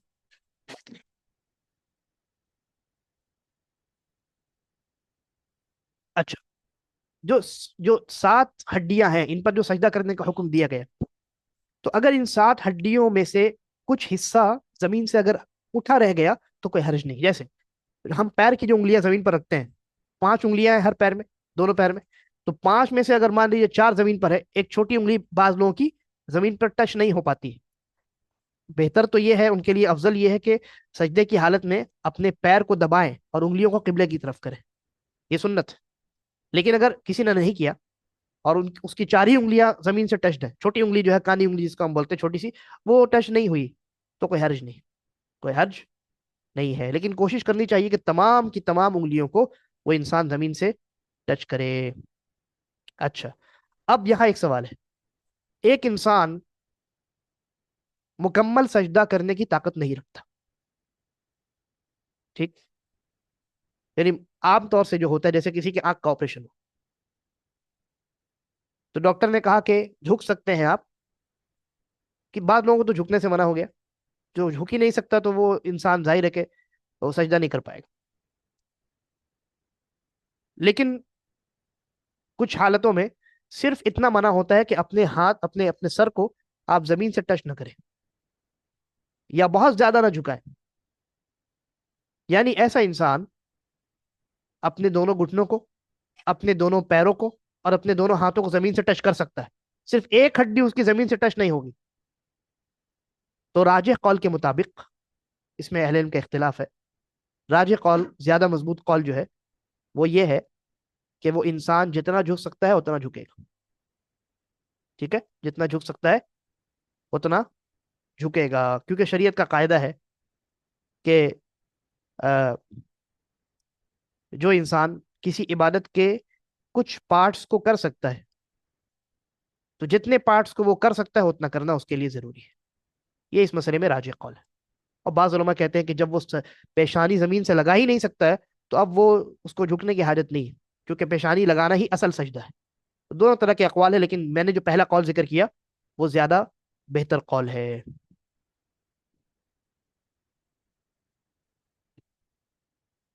اس کے بعد آٹھواں رکن ہے الرفع من السجود، سجدے سے سر اٹھانا. ٹھیک ہے، سجدے سے سر اٹھانا. اور ظاہر ہے کہ انسان کو دوسرا سجدہ کرنے کے لیے بھی سر اٹھانا پڑے گا، اور سجدے کے لیے، سجدے کے بعد تشہد میں بیٹھنے کے لیے یا جلسے میں بیٹھنے کے لیے بھی سر اٹھانا پڑے گا. تو اس کو چھوڑنا تو ممکن ہی نہیں ہے، سر اٹھانا. یہ آٹھواں رکن ہے. اور اس کے بعد نواں رکن ہے دو سجدوں کے درمیان بیٹھنا، الجلوس بین السجدتین. تو بہت سے لوگ کیا کرتے ہیں، سجدے سے سر اٹھاتے ہیں، پہلے سجدے میں گئے اور اس سے انہوں نے سر اٹھایا لیکن بیٹھتے نہیں ہیں، سر اٹھاتے فوراً دوسرا سجدہ.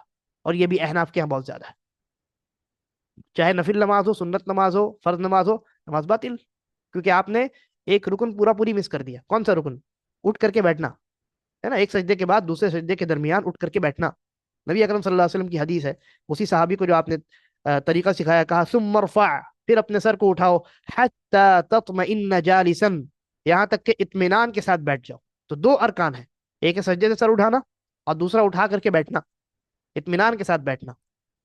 تو جس نے دونوں میں سے کسی ایک کو بھی مس کیا، پہلا تو مس کرنا پاسبل نہیں ہے، دوسرا پاسبل ہے، اور بہت سے لوگ مس کرتے ہیں، تو ان کی نماز باطل ہو جاتی ہے، ان کی نماز باطل ہو جاتی ہے.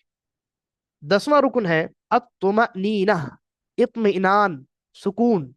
نماز کے ہر ہر رکن میں، ہر ہر رکن میں، اور ہر ہر رکن سے مراد عمل کرنے والا حکم، فعلی رکن جس کو انسان اپنے ہاتھ پیر سے انجام دیتا ہے، زبان سے انجام دینے والا رکن نہیں. کیونکہ اس میں تو انسان جب، جیسے سورۃ الفاتحہ رکن ہے، انسان جب سورۃ الفاتحہ پڑھے گا تو وقت تو لگے گا ہی اس میں، تو وہ تو انڈرسٹوڈ بات ہے. خاص کر کے وہ ارکان جن کو انسان اپنے اعضاء سے انجام دیتا ہے، قیام، رکوع، رکوع کے بعد کھڑا ہونا، ہے نا، اور اس کے بعد سجدہ کرنا، سجدے کے بعد دو سجدوں کے درمیان بیٹھنا، پھر اس کے بعد دوبارہ سجدہ کرنا، اور اس کے بعد آخری تشہد جس کا تذکرہ آئے گا.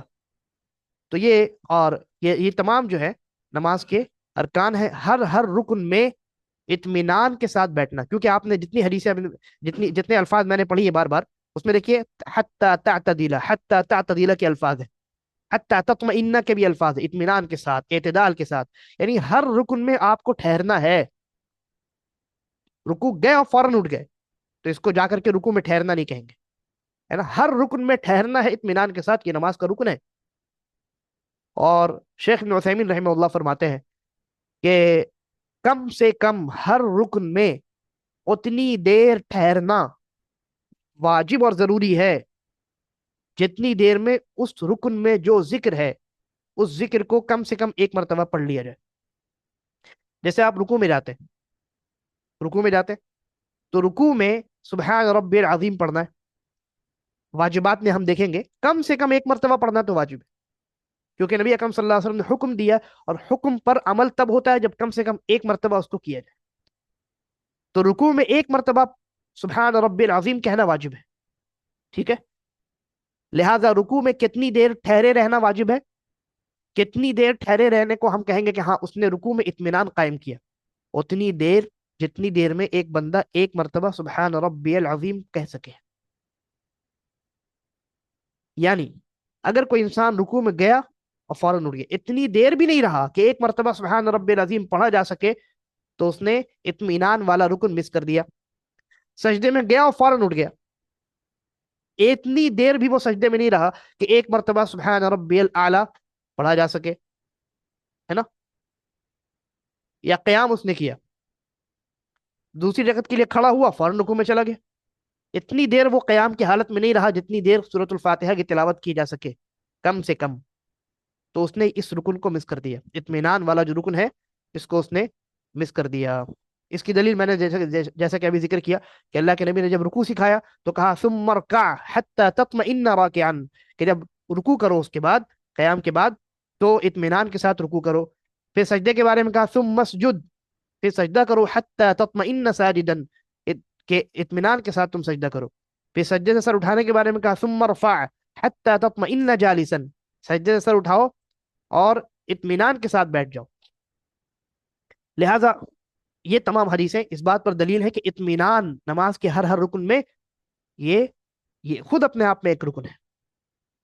اور اسی طرح ایک اور روایت دیکھیے، نبی اکرم صلی اللہ علیہ وسلم فرمایا یا معاشر المسلمین، اے مسلمانوں کی جماعت، لا صلاۃ لمن لا یقیم صلبہ فی الرکوع والسجود، اے مسلمانوں کی جماعت، لا صلاۃ، اس آدمی کی نماز صحیح نہیں ہے، لمن لا یقیم صلبہ، جو اپنی پیٹھ کو سیدھی نہ کرے، پھر رکوع والسجود، سجدے میں اور رکوع میں. اور پیٹھ سیدھی تب ہوگی جب انسان اطمینان کے ساتھ ٹھہرے گا تھوڑی دیر، تبھی نہ سیدھی ہوگی. گیا اور فوراً اٹھ گیا تو وہ تو پیٹھ اس کی حرکت میں رہی، سیدھی کب ہوئی؟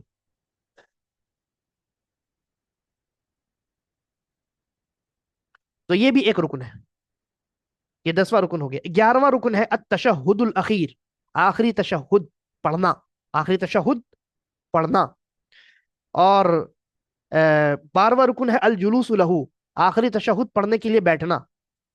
ٹھیک ہے، آخری تشہد پڑھنا یعنی اگر کسی نماز میں دو تشہد ہے تو پہلا تشہد رکن نہیں ہے، وہ واجبات میں آتا ہے. ٹھیک ہے، اور واجبات اور رکن میں نے فرق بتایا تھا نا. فرق یہ ہے کہ اگر بھول سے رکن چھوٹ جائے تو کافی نہیں ہے، اس رکن کو انجام دینا پڑے گا، واپس لوٹنا پڑے گا، جیسے رکوع چھوٹ گیا، سجدہ چھوٹ گیا، بتایا میں نے ابھی. لیکن واجبات کا معاملہ ہلکا ہے، اگر بھول سے چھوٹ جائے تو اس کو انجام دینے کی لوٹ کر کے ضرورت نہیں ہے، صرف سجدہ سہو کافی ہے. تو اگر دو تشہد والی نماز ہے تو اس میں پہلا جو تشہد ہے وہ واجبات میں آتا ہے. اور اگر ایک ہی تشہد والی نماز ہے تو وہ آخری تشہد ہے، اسی کو آخری تشہد کہتے ہیں. آخری تشہد اس تشہد کو کہتے ہیں جس میں سلام کیا جائے، سلام پھیرا جائے. اچھا، تو میں نے کہا کہ آخری تشہد کے لیے بیٹھنا اور آخری تشہد پڑھنا یہ 11واں اور 12واں رکن ہے. کیا پڑھنا؟ حضرت عبداللہ بن مسعود رضی اللہ عنہ فرماتے ہیں کننا نقول قبل ان يفرض علينا التشہد السلام علی اللہ من عباده، کہ جب تشہد ہم پر فرض نہیں ہوا تھا، اس کا مطلب یہ کہ بعد میں فرض ہوا. فرض ہوا مطلب کہ رکن قرار دیا گیا نماز کا. تو ہم پہلے پڑھتے تھے تشہد میں، کیا پڑھتے تھے کہ اللہ کے بندوں کی طرف سے اللہ پر سلامتی ہو، السلام علی اللہ من عبادہ. تو نبی اکرم صلی اللہ علیہ وسلم فرمایا لا تقولوا السلام علی اللہ، اللہ پر سلامتی ہو یہ مت کہو، ولیکن قولوا، بلکہ یہ کہو التحیات للہ، التحیات یعنی التعظیمات، تمام کی تمام عظمتیں اللہ کے لیے. یہ نسائی کی صحیح روایت. اسی طرح ابو مسعود الانصاری رضی اللہ عنہ فرماتے ہیں کہ رسول اللہ صلی اللہ علیہ وسلم ہمارے پاس آئے اور ہم حضرت سعد ابن عبادہ رضی اللہ عنہ کی مجلس میں بیٹھے ہوئے تھے. تو بشیر ابن سعد نے کہا امرنا اللہ تعالی ان نصلی علیک یا رسول اللہ، کہ اللہ کے نبی، اللہ تعالیٰ نے ہمیں حکم دیا ہے کہ ہم آپ پر درود پڑھیں. فکیف نصلی علیک، تو ہم آپ پر درود کیسے پڑھیں؟ قال، تو صحابی کہتے ہیں فسکت رسول اللہ صلی اللہ علیہ وسلم حتی تمنینا انہ لم یسألہ، تو اللہ کے نبی کچھ دیر خاموش ہو گئے، ہم سوچنے لگے کہ کاش اس آدمی نے سوال ہی نہ کیا ہوتا، اللہ کے نبی کو خاموش ہونا پڑا. ثم قال، رسول اللہ صلی اللہ علیہ وسلم، پھر اللہ کے نبی نے فرمایا قولوا اللهم صل على محمد وعلى آل محمد كما صليت على إبراهيم وبارك على محمد وعلى آل محمد كما باركت على آل إبراهيم في العالمين إنك حميد مجيد والسلام كما قد علمتم. یہ صحیح مسلم کی روایت. اس میں دیکھیے درود ابراہیمی کو تھوڑے الگ الفاظ سے ذکر کیا گیا ہے. تو درود ابراہیمی کے کئی الفاظ مذکور ہیں اور جو الفاظ ہم پڑھتے ہیں وہ بھی ثابت ہے. اس میں اللہ کے نبی صلی اللہ علیہ وسلم نے فرمایا کہ والسلام قد علمتم، اور سلام تم جانتے ہو، یعنی السلام علیک ایھا النبی، جو ہم تشہد میں پڑھتے ہیں وہی سلام یہاں مراد ہے۔ مطلب یہ ہے کہ آخری تشہد میں بیٹھنا، اور آخری تشہد میں التحیات للہ والصلوات والطیبات، السلام علیک ایھا النبی ورحمۃ اللہ وبرکاتہ، السلام علینا وعلی عباد اللہ الصالحین، اشہد ان لا الہ الا اللہ واشہد ان محمدا عبدہ ورسولہ، اس کا پڑھنا بھی رکن ہے، اور ساتھ میں درود پڑھنا بھی رکن ہے۔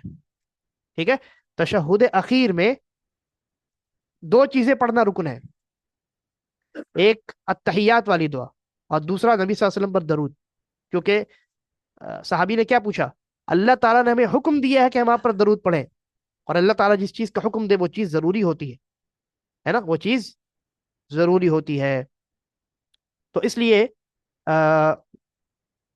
11واں اور 12واں رکن، 11واں رکن کیا ہے؟ التحیات پڑھنا، اور التحیات میں درود بھی شامل ہے۔ اس کو ہم ایک ہی رکن اگر شمار کریں گے تو 14 ہوگا، اگر اس کو درود کو الگ رکن شمار کریں گے تو 15 ہو جائے گا۔ ٹھیک ہے، تو ایک ہی شمار کرتے ہیں۔ اور یہ ان دونوں چیزوں کو پڑھنے کے لیے بیٹھنا، یہ 12واں رکن ہے۔ ٹھیک ہے، ان دونوں چیزوں کو پڑھنے کے لیے بیٹھنا یہ 12واں رکن ہے۔ اچھا، مختصر میں ایک بڑی اہم چیز ہے جس کو میں آپ کے سامنے ذکر کرنا ضروری سمجھتا ہوں، التحیات کا معنی اور مفہوم۔ میں سمجھتا ہوں 99% لوگوں کو التحیات للہ کا ترجمہ مطلب مفہوم کچھ نہیں پتا ہے۔ کسی سے آپ پوچھ لیجئے، آپ لوگوں کا ایگزام لے لو کیا؟ ہاں، لے لو، چلیے چلیے آپ ہی بتائیے۔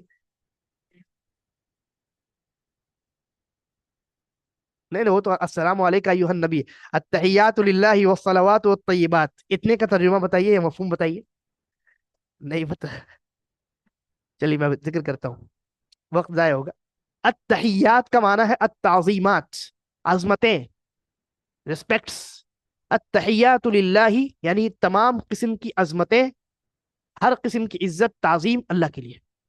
ٹھیک ہے، التحیات کا معنی کیا ہے؟ التعظیمات، التعظیمات، ہر قسم کی عظمتیں اللہ تعالیٰ کے لیے۔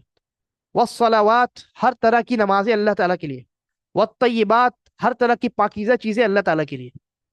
ٹھیک ہے، انسان کے اعمال بھی پاکیزہ ہوتے ہیں، انسان کے اقوال بھی پاکیزہ ہوتے ہیں، تو نمازیں اور ہر طرح کی پاکیزہ چیزیں یہ سب اللہ تعالیٰ کے لیے۔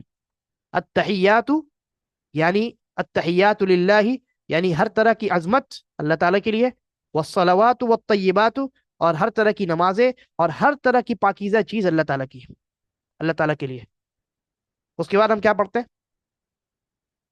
السلام، اب نبی اکرم صلی اللہ علیہ وسلم پر درود پڑھ رہے ہیں، سلام بھیج رہے ہیں، السلام علیک ایھا النبی، اے نبی آپ پر سلامتی ہو، ورحمۃ اللہ، اور اللہ کی رحمت، وبرکاتہ، اور اللہ کی برکتیں ہوں۔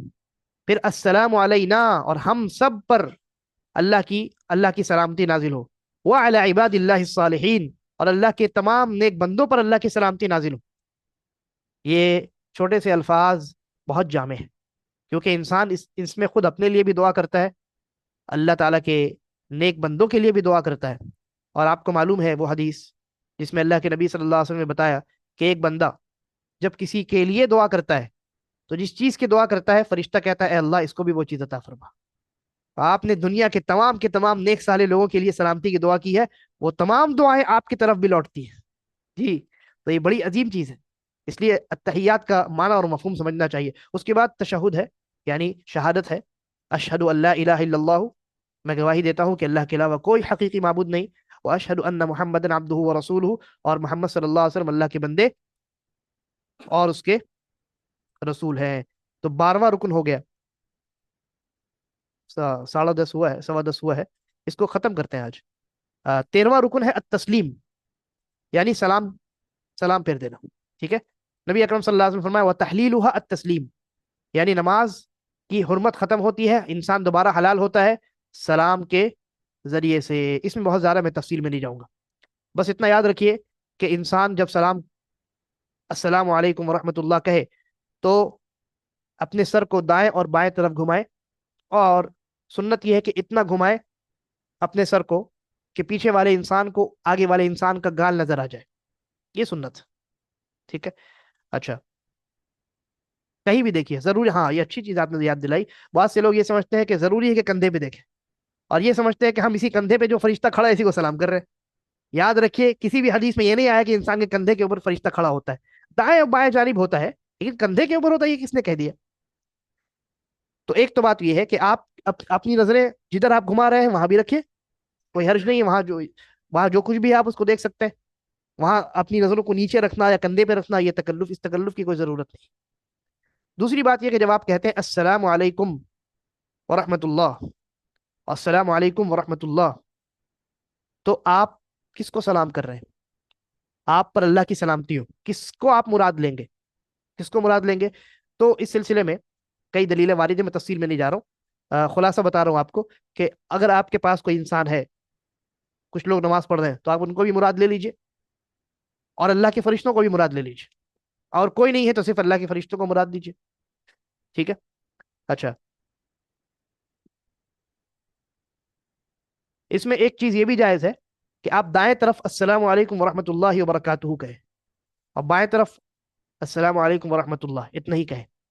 ٹھیک ہے؟ صرف دائیں طرف وبرکاتہ کی ایڈیشن کبھی کبھی جائز ہے، ہمیشہ نہیں کرنا چاہیے، کبھی کبھی. ابن حبان میں صحیح روایت موجود ہے نبی اکرم صلی اللہ علیہ وسلم کی. آخری رکن ہے الترتیب بین الارکان.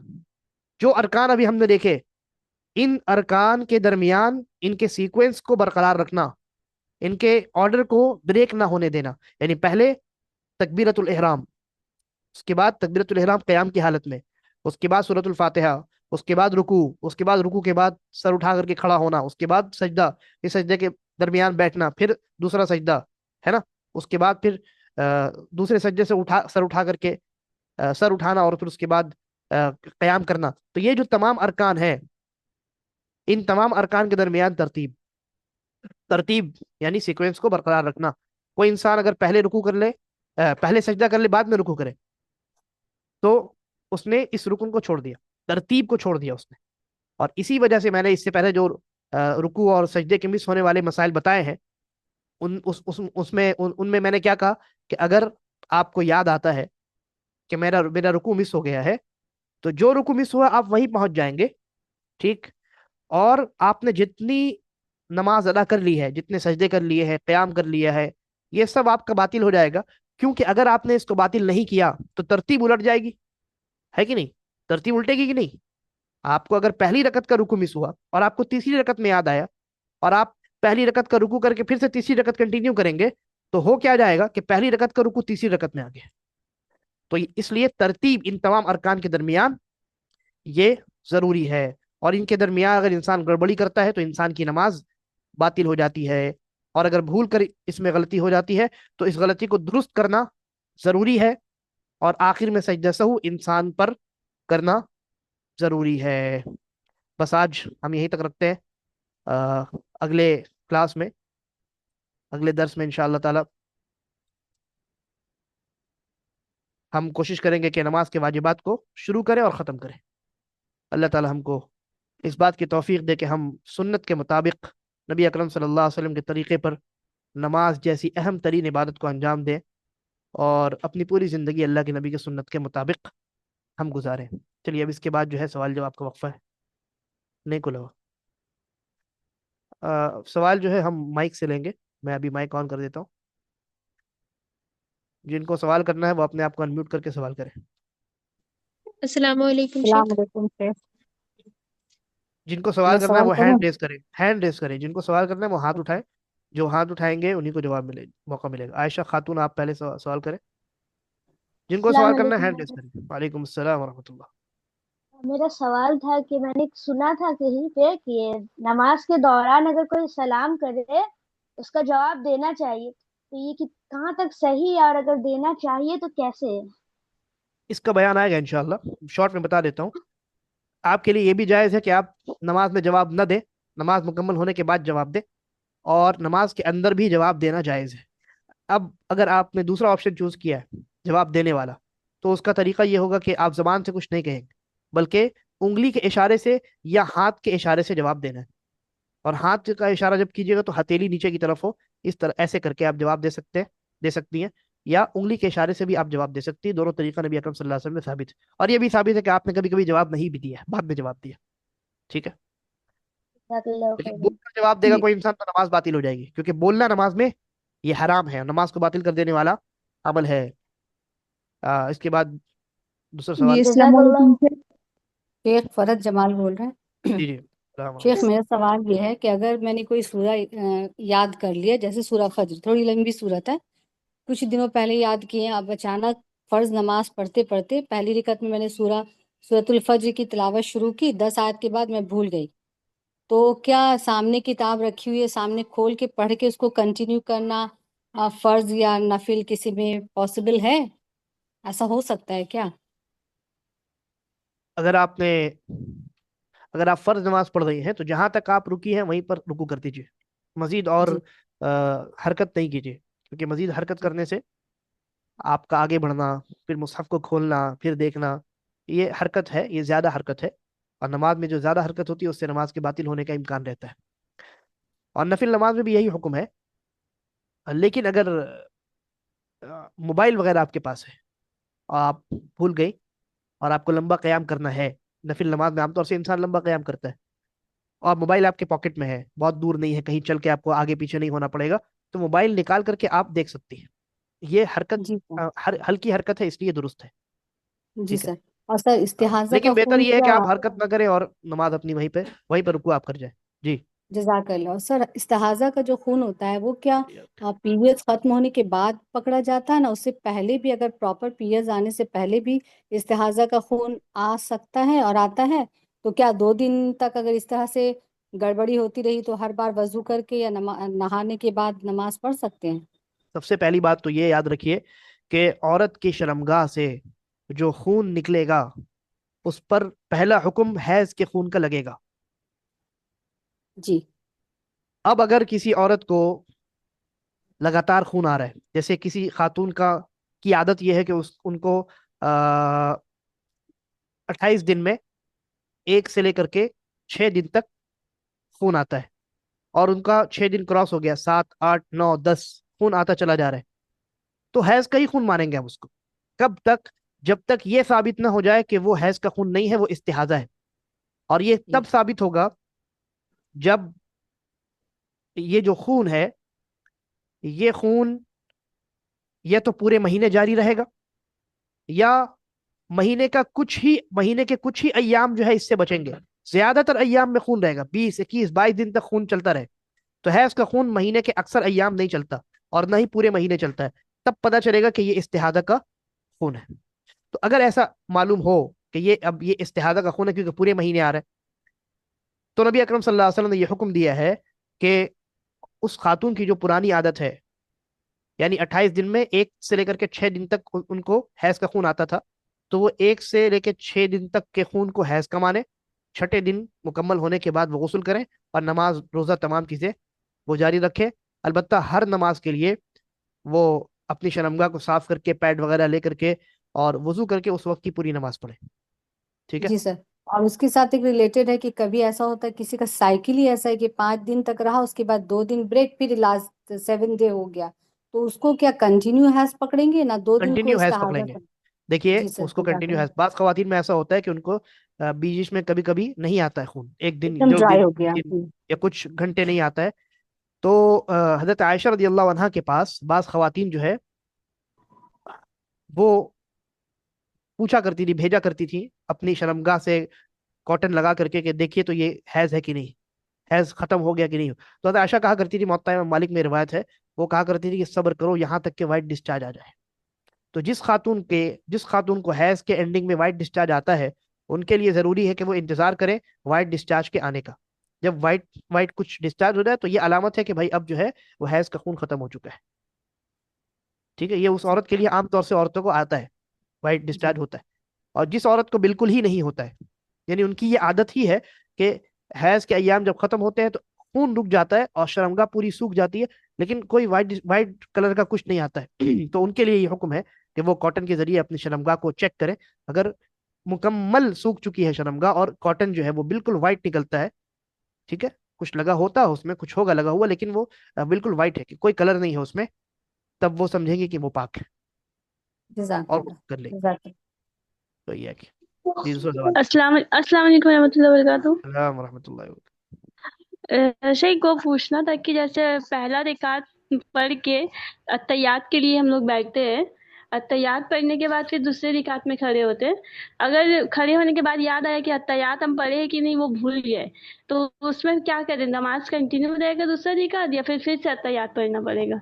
तो भी हमारी बात होगी वाजिबात में, लेकिन मैं आपने पूछा तो बताता हूँ। अगर आप खड़ी हो चुकी हैं, पहले तशहुद को मिस करके अगर आप खड़ी हो चुकी हैं, तो अब लौटना नहीं है। लौटने से नमाज अच्छा, बातिल वो हो, नमाज कंटिन्यू होगा। नमाज आगे कंटिन्यू करनी है, क्योंकि नबी अकरम सल्लल्लाहु अलैहि वसल्लम से एक मरतबा तशहुद मिस हो गया, तो आपने नमाज कंटिन्यू रखी है, आप बैठे नहीं। और आप अच्छा, अभी उठ ही रही हैं और ऐसा और लगता है फौरन कि आपको नहीं याद कि, आया, तो बैठ जाना है। और अगर मतलब खड़े हो गए, नमाज कंटिन्यू किया और याद आया कि पढ़े हैं कि नहीं वो याद नहीं है अत्तहियात। अगर किसी रुकन के बारे में नमाज के अंदर आपको डाउट हो जाए, या किसी वाजिब के बारे में डाउट हो जाए कि आपने वो किया है कि नहीं किया है, तो आपको मानना है कि आपने नहीं किया। और अच्छा। आखिर में अगर रुकन है तो उसको अंजाम देना है, और अगर वाजिब है तो उसको छोड़ के आगे बढ़ना है, लेकिन सजदा सहू आखिर में करना जरूरी है। 3 सवालात ऑनलाइन से हो गए। आप में से किसी के पास कोई आप सवाल क्या पूछ रहे हैं? जी जी। हाँ हाँ। वो आजिज है। अगर कोई इंसान उसको किबले की तरफ कर सकता है। आपका सवाल मैं रिपीट कर देता हूँ। सवाल ये है कि एक आदमी हॉस्पिटल में है और वो खुद से मूव नहीं हो सकता, और किबला उसके सर के पीछे है, तो किबले की तरफ कैसे होगा? तो अगर कोई उसको उसके डायरेक्शन को चेंज कर सकता है, तो वो किसी से डायरेक्शन चेंज करवाएगा। और नहीं कर सकता है ना, वो खुद अपने डायरेक्शन को चेंज कर सकता है, तो वो आजिज है मुकम्मल तौर पे। जिस हालत में है उसी हालत में नमाज पढ़ेगा। ठीक। और कोई सवाल?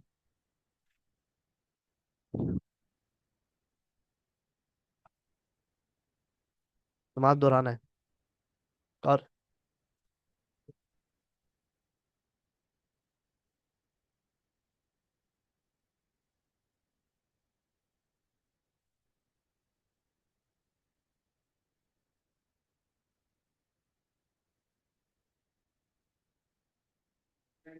हाँ,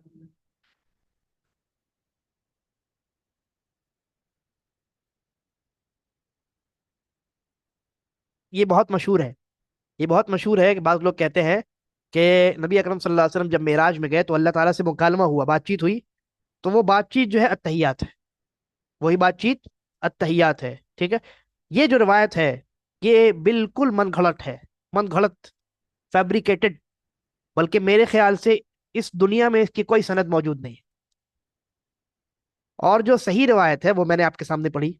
हजरत अब्दुल्लाह इब्न मसूद रदी अल्लाह अन्हु ने क्या फरमाया कि हम जब हम पर फर्ज नहीं हुआ था, तो हम कहते थे अस्सलामु अलैहि मिन इबादिही। फिर जब फर्ज हो गया तो अल्लाह के नबी ने आकर के हमको सिखाया। तशहुद सही मुस्लिम की रिवायत है, तशहुद मुकम्मल अल्लाह के नबी सल्लल्लाहु अलैहि वसल्लम ने हजरत अब्दुल्लाह इब्न मसूद और सहाबे कराम जो बैठे हुए थे उनको सिखाया।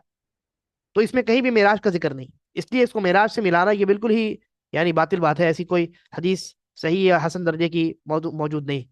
ये मशहूर है, बस किसी ने जिक्र कर दिया कि हदीस की किसी किताब में तो है ही नहीं, इसकी इसीलिए इसकी सनद भी नहीं। हाँ, तीसरा सवाल। ये रुक जाइए, आपने पहले हाथ उठाया था। हाँ।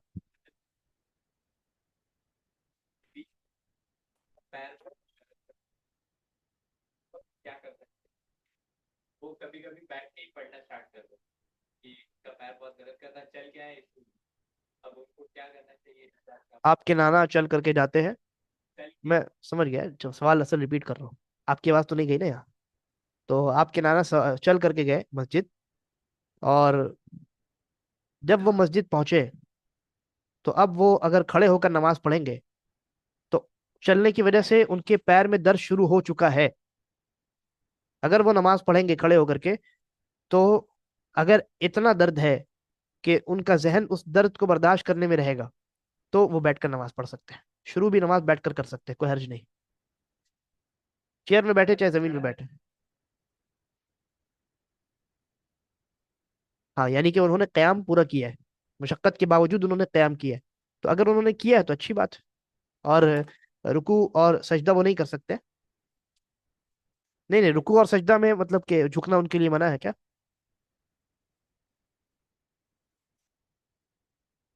हाँ।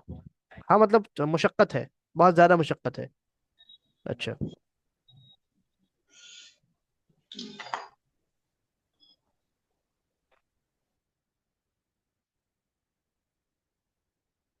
कोई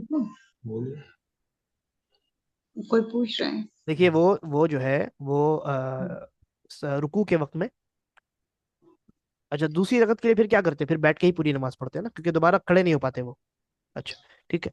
तो वो रुकू के लिए अगर चेयर पे बैठते हैं तो कोई हर्ज नहीं है, क्योंकि मशक्कत है। और अ, फिर उसके बाद वो सजदा भी बैठ कर ही कर सकते हैं, लेकिन उसमें मेरे ख्याल से गलती ये होती है कि जब सजदे में जाते हैं तो हाथ को हवा में रखते हैं, ये दुरुस्त नहीं। हाथ उनके रान पर ही रहेंगे, दोनों हाथ उनके, दोनों हाथ, हाँ जितना वो रुकू के लिए झुके हैं उससे ज्यादा वो सजदे के लिए झुक जाएंगे, बल्कि बेहतर ये है कि वो अपने जिस्म को ना झुकाएं, अपने सर को झुकाएं। ऐसे बैठे हुए रुकू के लिए थोड़ा झुकाया, फिर उठ गए, फिर सजदे के लिए ज्यादा झुकाएं। ठीक है, वो अपने बॉडी को स्ट्रेट रखें, इस तरीके से वो नमाज पढ़े। 3 सवाल हो गए ना, यहाँ से लेता हूँ जी। अब ऑनलाइन जो सवाल अस्सलाम थे, वालेकुम शेख। रुक जाइए, आपसे पहले एक खातून है, सायका सायका सायका बेगम नाम है, वो सवाल करें। एक सवाल करेंगे अरे आपको। अस्सलाम वालेकुम सर। सलाम रहमतुल्लाह। जिनको सवाल करना है वो हैंड रेस करके रखें जी। सर बोल रहे ना, मेरा वो जो प्लास्टर अभी खुल गया है लास्ट मंथ में, मेरा जो एक्सीडेंटली क्रैक हुआ था पैर में, तो अभी पैर में थोड़ा सूजन है। दैट्स वाई मैं जब सजदा में जा रही हूँ या फिर आते पढ़ रही हूँ ना, तो मैं लेफ्ट पैर को पूरा इस तरह से घुमा के बैठना चाहिए, वैसा नहीं बैठ पा रही हूँ। तो उसमें कोई ये तो अरकान जिस मिस तरह तो से नहीं होगा? बैठना, हाँ जिस तरह से बैठना आपके लिए पॉसिबल है उस तरह से बैठिए, कोई हर्ज नहीं। बैठना ये रुकन है, ठीक है, हम्म। बैठना ये रुकन है। लेकिन इंसान अगर किसी और तरीके से बैठे, जिस तरीके से बैठना अल्लाह के नबी से नहीं आया, तो उसकी नमाज बातिल नहीं होगी। और खास करके जब मजबूरी है तो सवाब में भी कमी नहीं होगी। तो आपके लिए जिस तरह से बैठना पॉसिबल है आप उस तरह से बैठे, कोई हर्ज की बात नहीं है, कोई मुदायका नहीं। जज़ाकल्लाह सर। वही अस्सलाम है। वालेकुम। अब अस्सलाम वालेकुम सर। रेशमा परवीन आप सवाल करें। अस्सलाम वालेकुम। शेख, जैसे अभी कुछ देर पहले किसी बहन ने एक सवाल किया कि अगर हम कोई बड़ी सूरत याद कर रहे हैं नमाज के दौरान, अगर हम भूल गए, तो इसी तरह मैंने किसी बड़ी सूरत को याद करना शुरू किया, अभी मुझे याद हो ही रहे हैं, लेकिन मैं चाहती हूँ कि नमाज में उसको मैं इस्तेमाल करूँ, तो क्या मैं सामने फोन रख के उस सूरे को पढ़ सकती हूँ डेली पर्पस पे? फर्ज नमाज में तो ऐसा नहीं कर सकती आप, अच्छा। क्योंकि आपकी नजर वहां रहेगी। तो फर्ज नमाज में इसको अवॉइड कीजिए, जितनी जितना हिस्सा सूरह का याद हुआ उतना हिस्सा पढ़िए। नफिल नमाज में मोबाइल अपने सामने हाथ में रख करके पढ़ सकती हैं आप। अब अच्छा, दूसरा सवाल हुआ ना दूसरा ऑनलाइन से। सर, जी, दूसरा हाँ। ऐसा एक और है थी में शेख, कि अगर किसी को अगर जॉइंट पेन का प्रॉब्लम है या उसके घुटनों में प्रॉब्लम होती है, और वो हर वक्त नमाज हमेशा जैसे पूरा तरीके से पढ़ती है, और मैंने पहली रकात मैंने सही से पढ़ी, दूसरी रकात से अब मैं सजदे के बाद मतलब एहतियात के बाद उठ नहीं पा रही हूँ, तो क्या उस रकात में दूसरी वाली रकात को बैठ के पढ़ सकती हूँ? जी, वो अगर आप उठ अरकान में नहीं पा रही शामिल? है तो, उठ नहीं पा रही है तो बैठ के पढ़ सकती है। जज़ाकल्लाह खैर। अस्सलाम वालेकुम शेख। तीसरा सवाल नाजिया सबा करेंगी, लाइन से ना, जिनका जिनका हैंड रेज है, तो इंशाल्लाह लाइन से हम लोग करेंगे।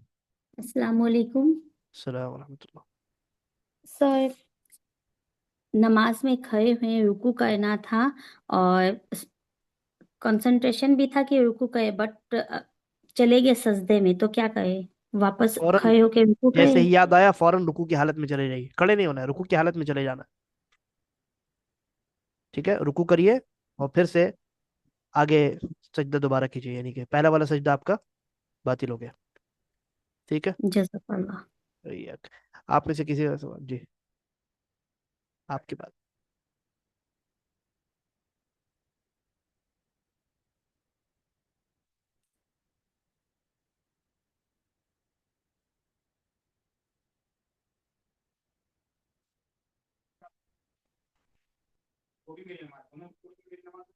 जी हो जाए। आप अगर दो स्टैंड में से जिस पर आप अमल करते हैं, जिसको आप बेहतर समझते हैं, तो उस पर आप अमल कीजिए। अगर आप ये समझते हैं कि आपकी रकत हो जाती है तो आपको अलग से एक रकत पढ़ने की जरूरत नहीं है, नमाज हो गई। ये समझते हैं कि नहीं हुई और आपने एक रकत कंप्लीट की बाद में, तो भी कोई हर्ज नहीं। हाँ, ये मसला जो है इज्तिहादी है। हाँ।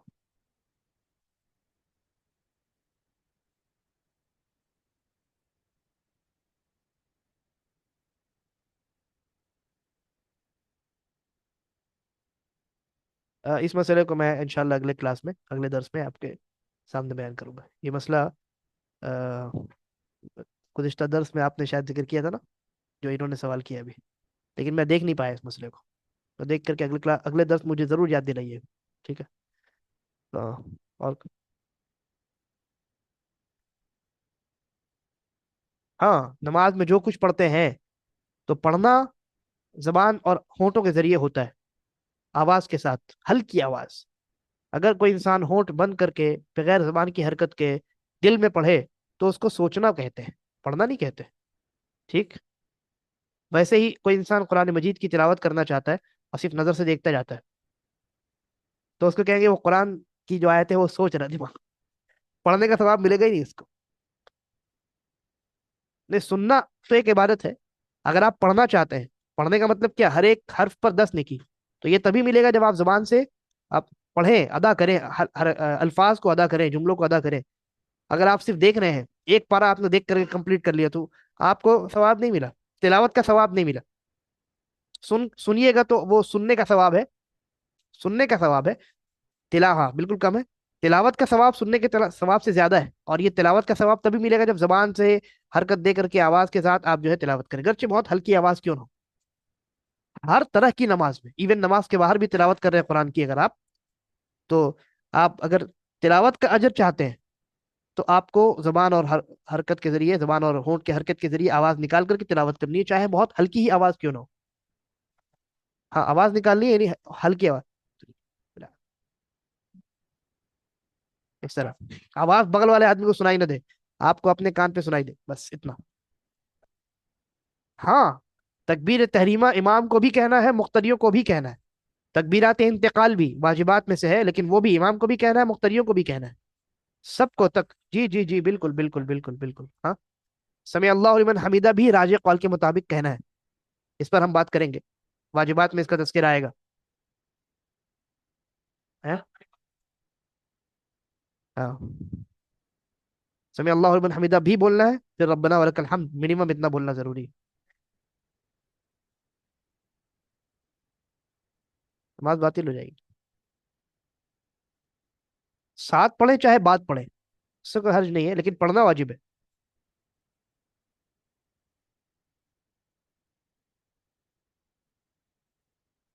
हाँ, सूरतुल फातिहा इमाम के साथ साथ पढ़े आप। इमाम बेहतर है कि इमाम जब रुकता है एक आयत पढ़ा अल्हम्दुलिल्लाह रब्बिल आलमीन, आप भी फौरन कहें अल्हम्दुलिल्लाह रब्बिल आलमीन, उसके पीछे पीछे फॉलो करना जिसको बोलते हैं। या ऐसा भी दुरुस्त है, पूरी सूरत फातिहा इमाम पढ़ ले, उसके बाद इमाम अपनी किरात शुरू करे, आप सूरतुल फातिहा शुरू करें, ये भी दुरुस्त, कोई हर्ज नहीं। नहीं, सुन्नतों में आता है। जी, अब नायाब अंजुम सवाल करें। अस्सलाम शेख वालेकुम आप रहमतुल्लाह। कि अगर रुकू छूट जाएगा पहले रकत में, तो जिस वक्त याद है उसी वक्त से फिर वापस से रुकू करना है। तो अगर 2 रकत पढ़ चुके हैं और तीसरे रकत में रुकू छूट गया और वो चौथा रकत में फिर याद आया, तो उसमें से पहला 2 रकत हो जाएगा या वो नहीं होगा? हाँ हाँ, जी जी, पहली 2 रकत आपकी हो गई, आपको चौथी में याद आया कि आपने रुकू छोड़ दिया है, तो आप तीसरी रकत के रुकू की हालत में चली जाए, और उसके बाद आगे नमाज कंटिन्यू करे। पहली जो 2 रकत आपने पढ़ ली वो हो गई आपकी। ठीक है। उसके बाद जमीला अस्सलाम वालेकुम। साहिबा सवाल करें। जी, मैं ये पूछना चाह रही हूँ कि वजू करके नमाज के लिए मैं खड़ी हुई और फिर बीच नमाज में मुझे पेशाब महसूस होता है, तो मैं नमाज कंटिन्यू करूँ या क्या करूँ मैं? जी, अगर दौरान नमाज आपको हाजत महसूस होती है पेशाब पखाना की, जी तो हाँ जी, अगर वो हाजत बहुत ज्यादा शदीद है,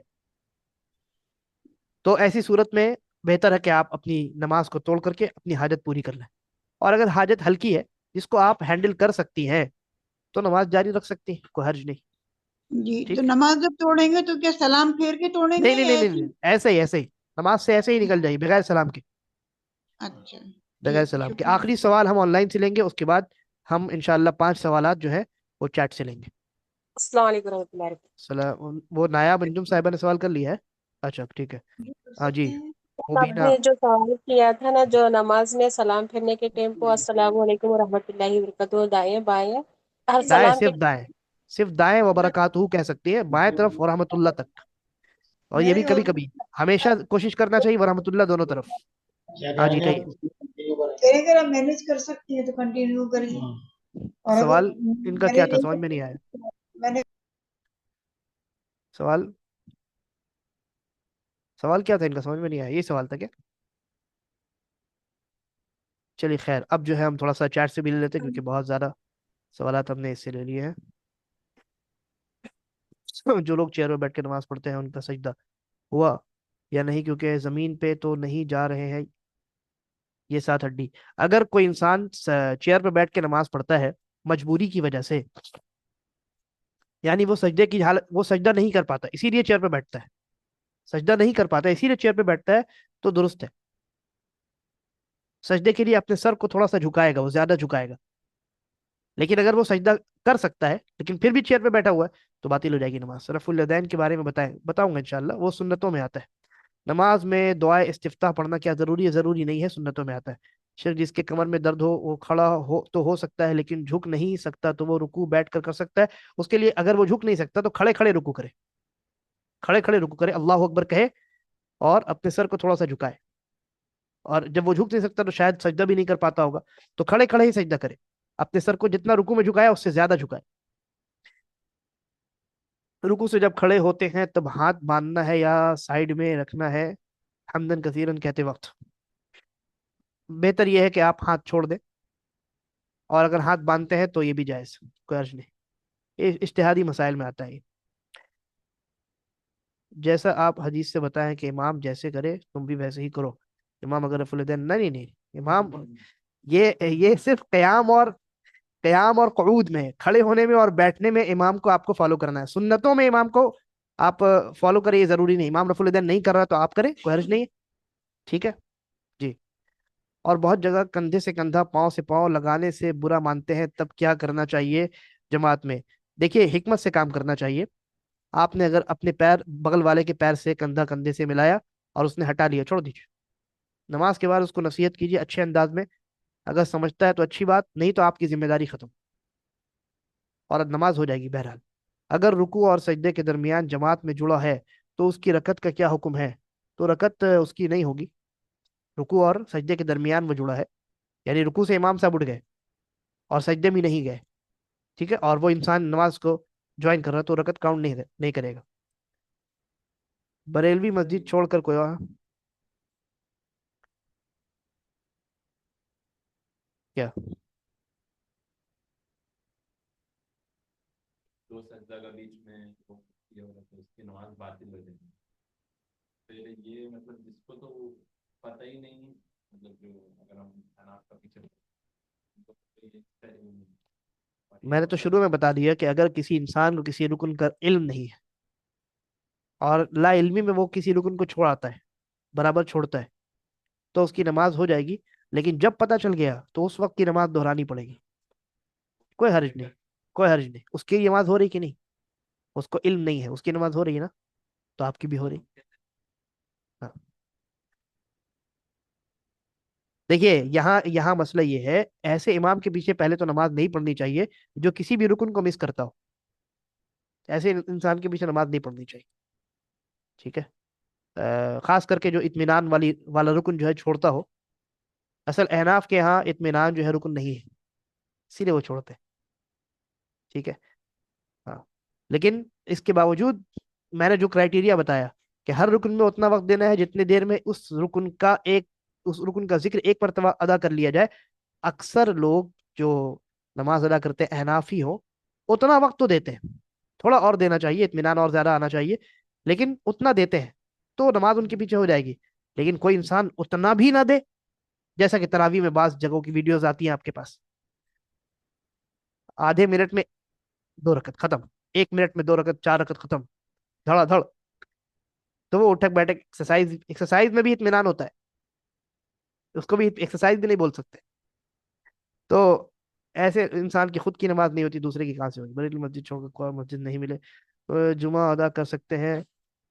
अगर जमात अदा करने के बाद पता चले कि ये मस्जिद बरेलवी की है, अगर उस इमाम ने सही से नमाज पढ़ाया है, और यानी कि किसी रुकन को मिस नहीं किया है, तो आपकी नमाज हो गई। और जुमा उसके पीछे, देखिए कोशिश करें कि जो आप बरेलवी के पीछे ना पड़े, इसलिए कि उसकी जो बिदत है बहुत वाज़ेह होती है, और बिदत की तरफ वो बहुत जोर शोर से दावत देते हैं।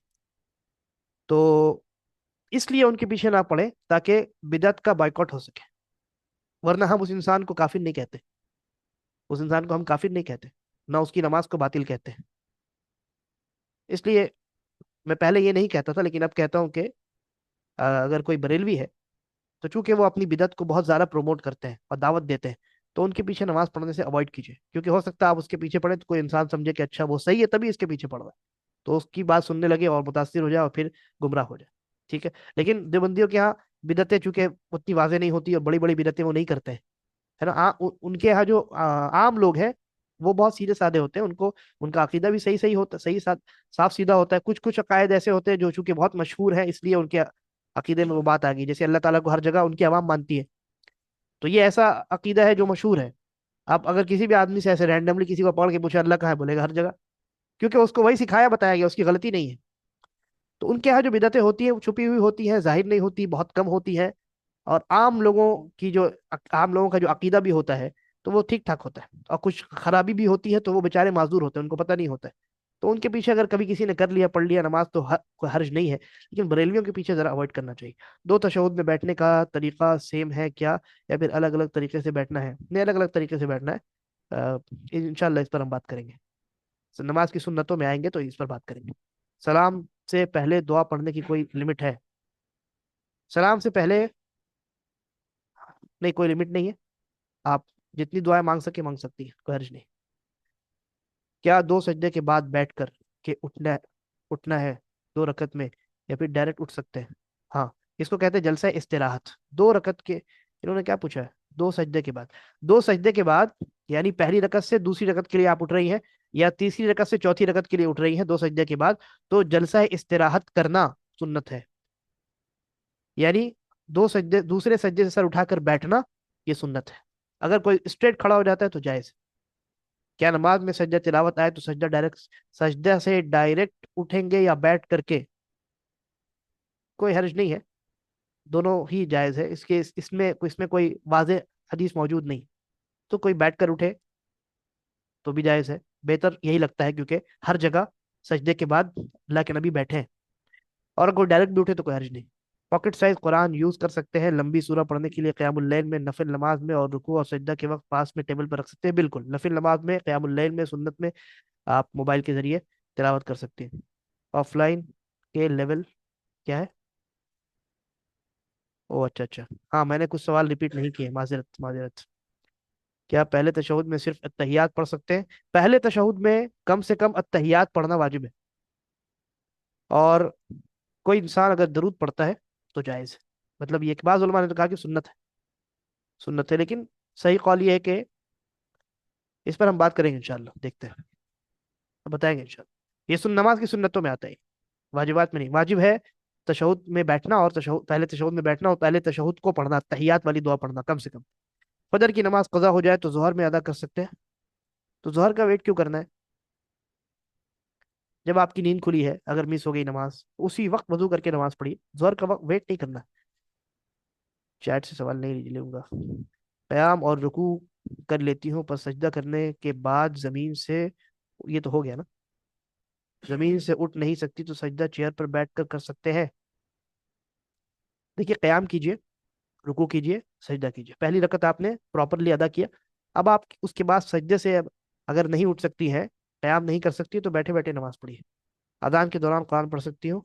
बेहतर है कि अजान के दौरान रोक करके, तिलावत रोक करके आप अजान का जवाब दें, ये सुन्नत है।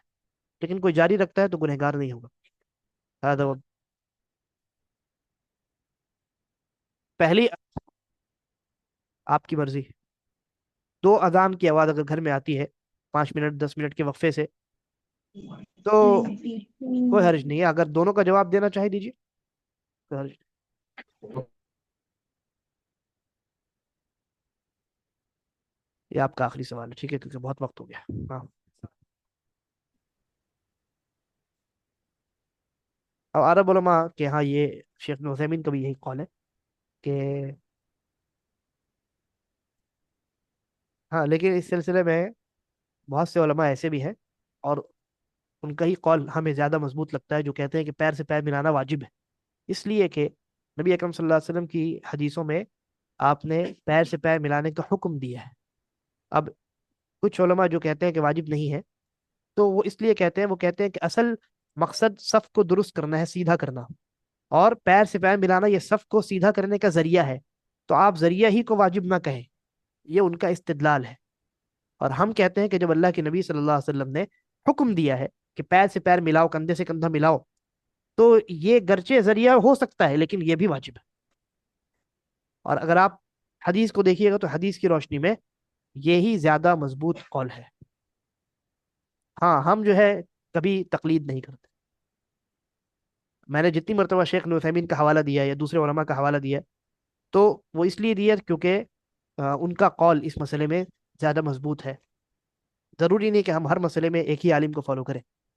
हाँ, अगर कोई ले मैन है, बिल्कुल उसको कुछ पता नहीं है, समझ में नहीं आता है उतना दलील क्या है, क्या कौल क्या नहीं, और वो किसी एक आलिम की बात सुनता है हमेशा पूरी जिंदगी, दुरुस्त है, क्योंकि अल्लाह ताला ने उसको इसका हुक्म दिया है। क्या फरमाया?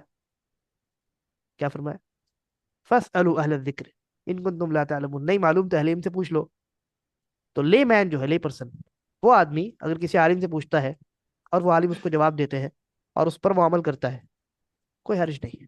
लेकिन जो ले मैन नहीं है, जिसको कुछ समझ बूझ है, और जो यानी दलील वगैरह को समझता है और देख सकता है, परख सकता है, तो अपनी अकल के लेवल के एतबार से वो इंसान डिसाइड करेगा कि कौन सा कॉल, कौन सा स्टैंड, कौन सी चीज बेहतर है। हाँ, और आलिमों को, तुल्लाब इल्म को तो तकलीद हरगिज नहीं करनी चाहिए। इमाम इब्नुल क़य्यिम ने जबरदस्त इस पर तनकीद की है और जबरदस्त रद्द किया है अपनी किताब में, यानी ऐसे लोगों पर जो तालिब इल्म हो या आलिम हो और फिर वो तकलीद भी करें। तो या तो आप मुक़ल्लिद हैं या तो आलिम है। आलिम मुक़ल्लिद कैसे हो सकता है? هذا وبالله التوفيق وصلى الله وسلم على نبينا محمد وعلى آله وصحبه أجمعين، والسلام عليكم ورحمة الله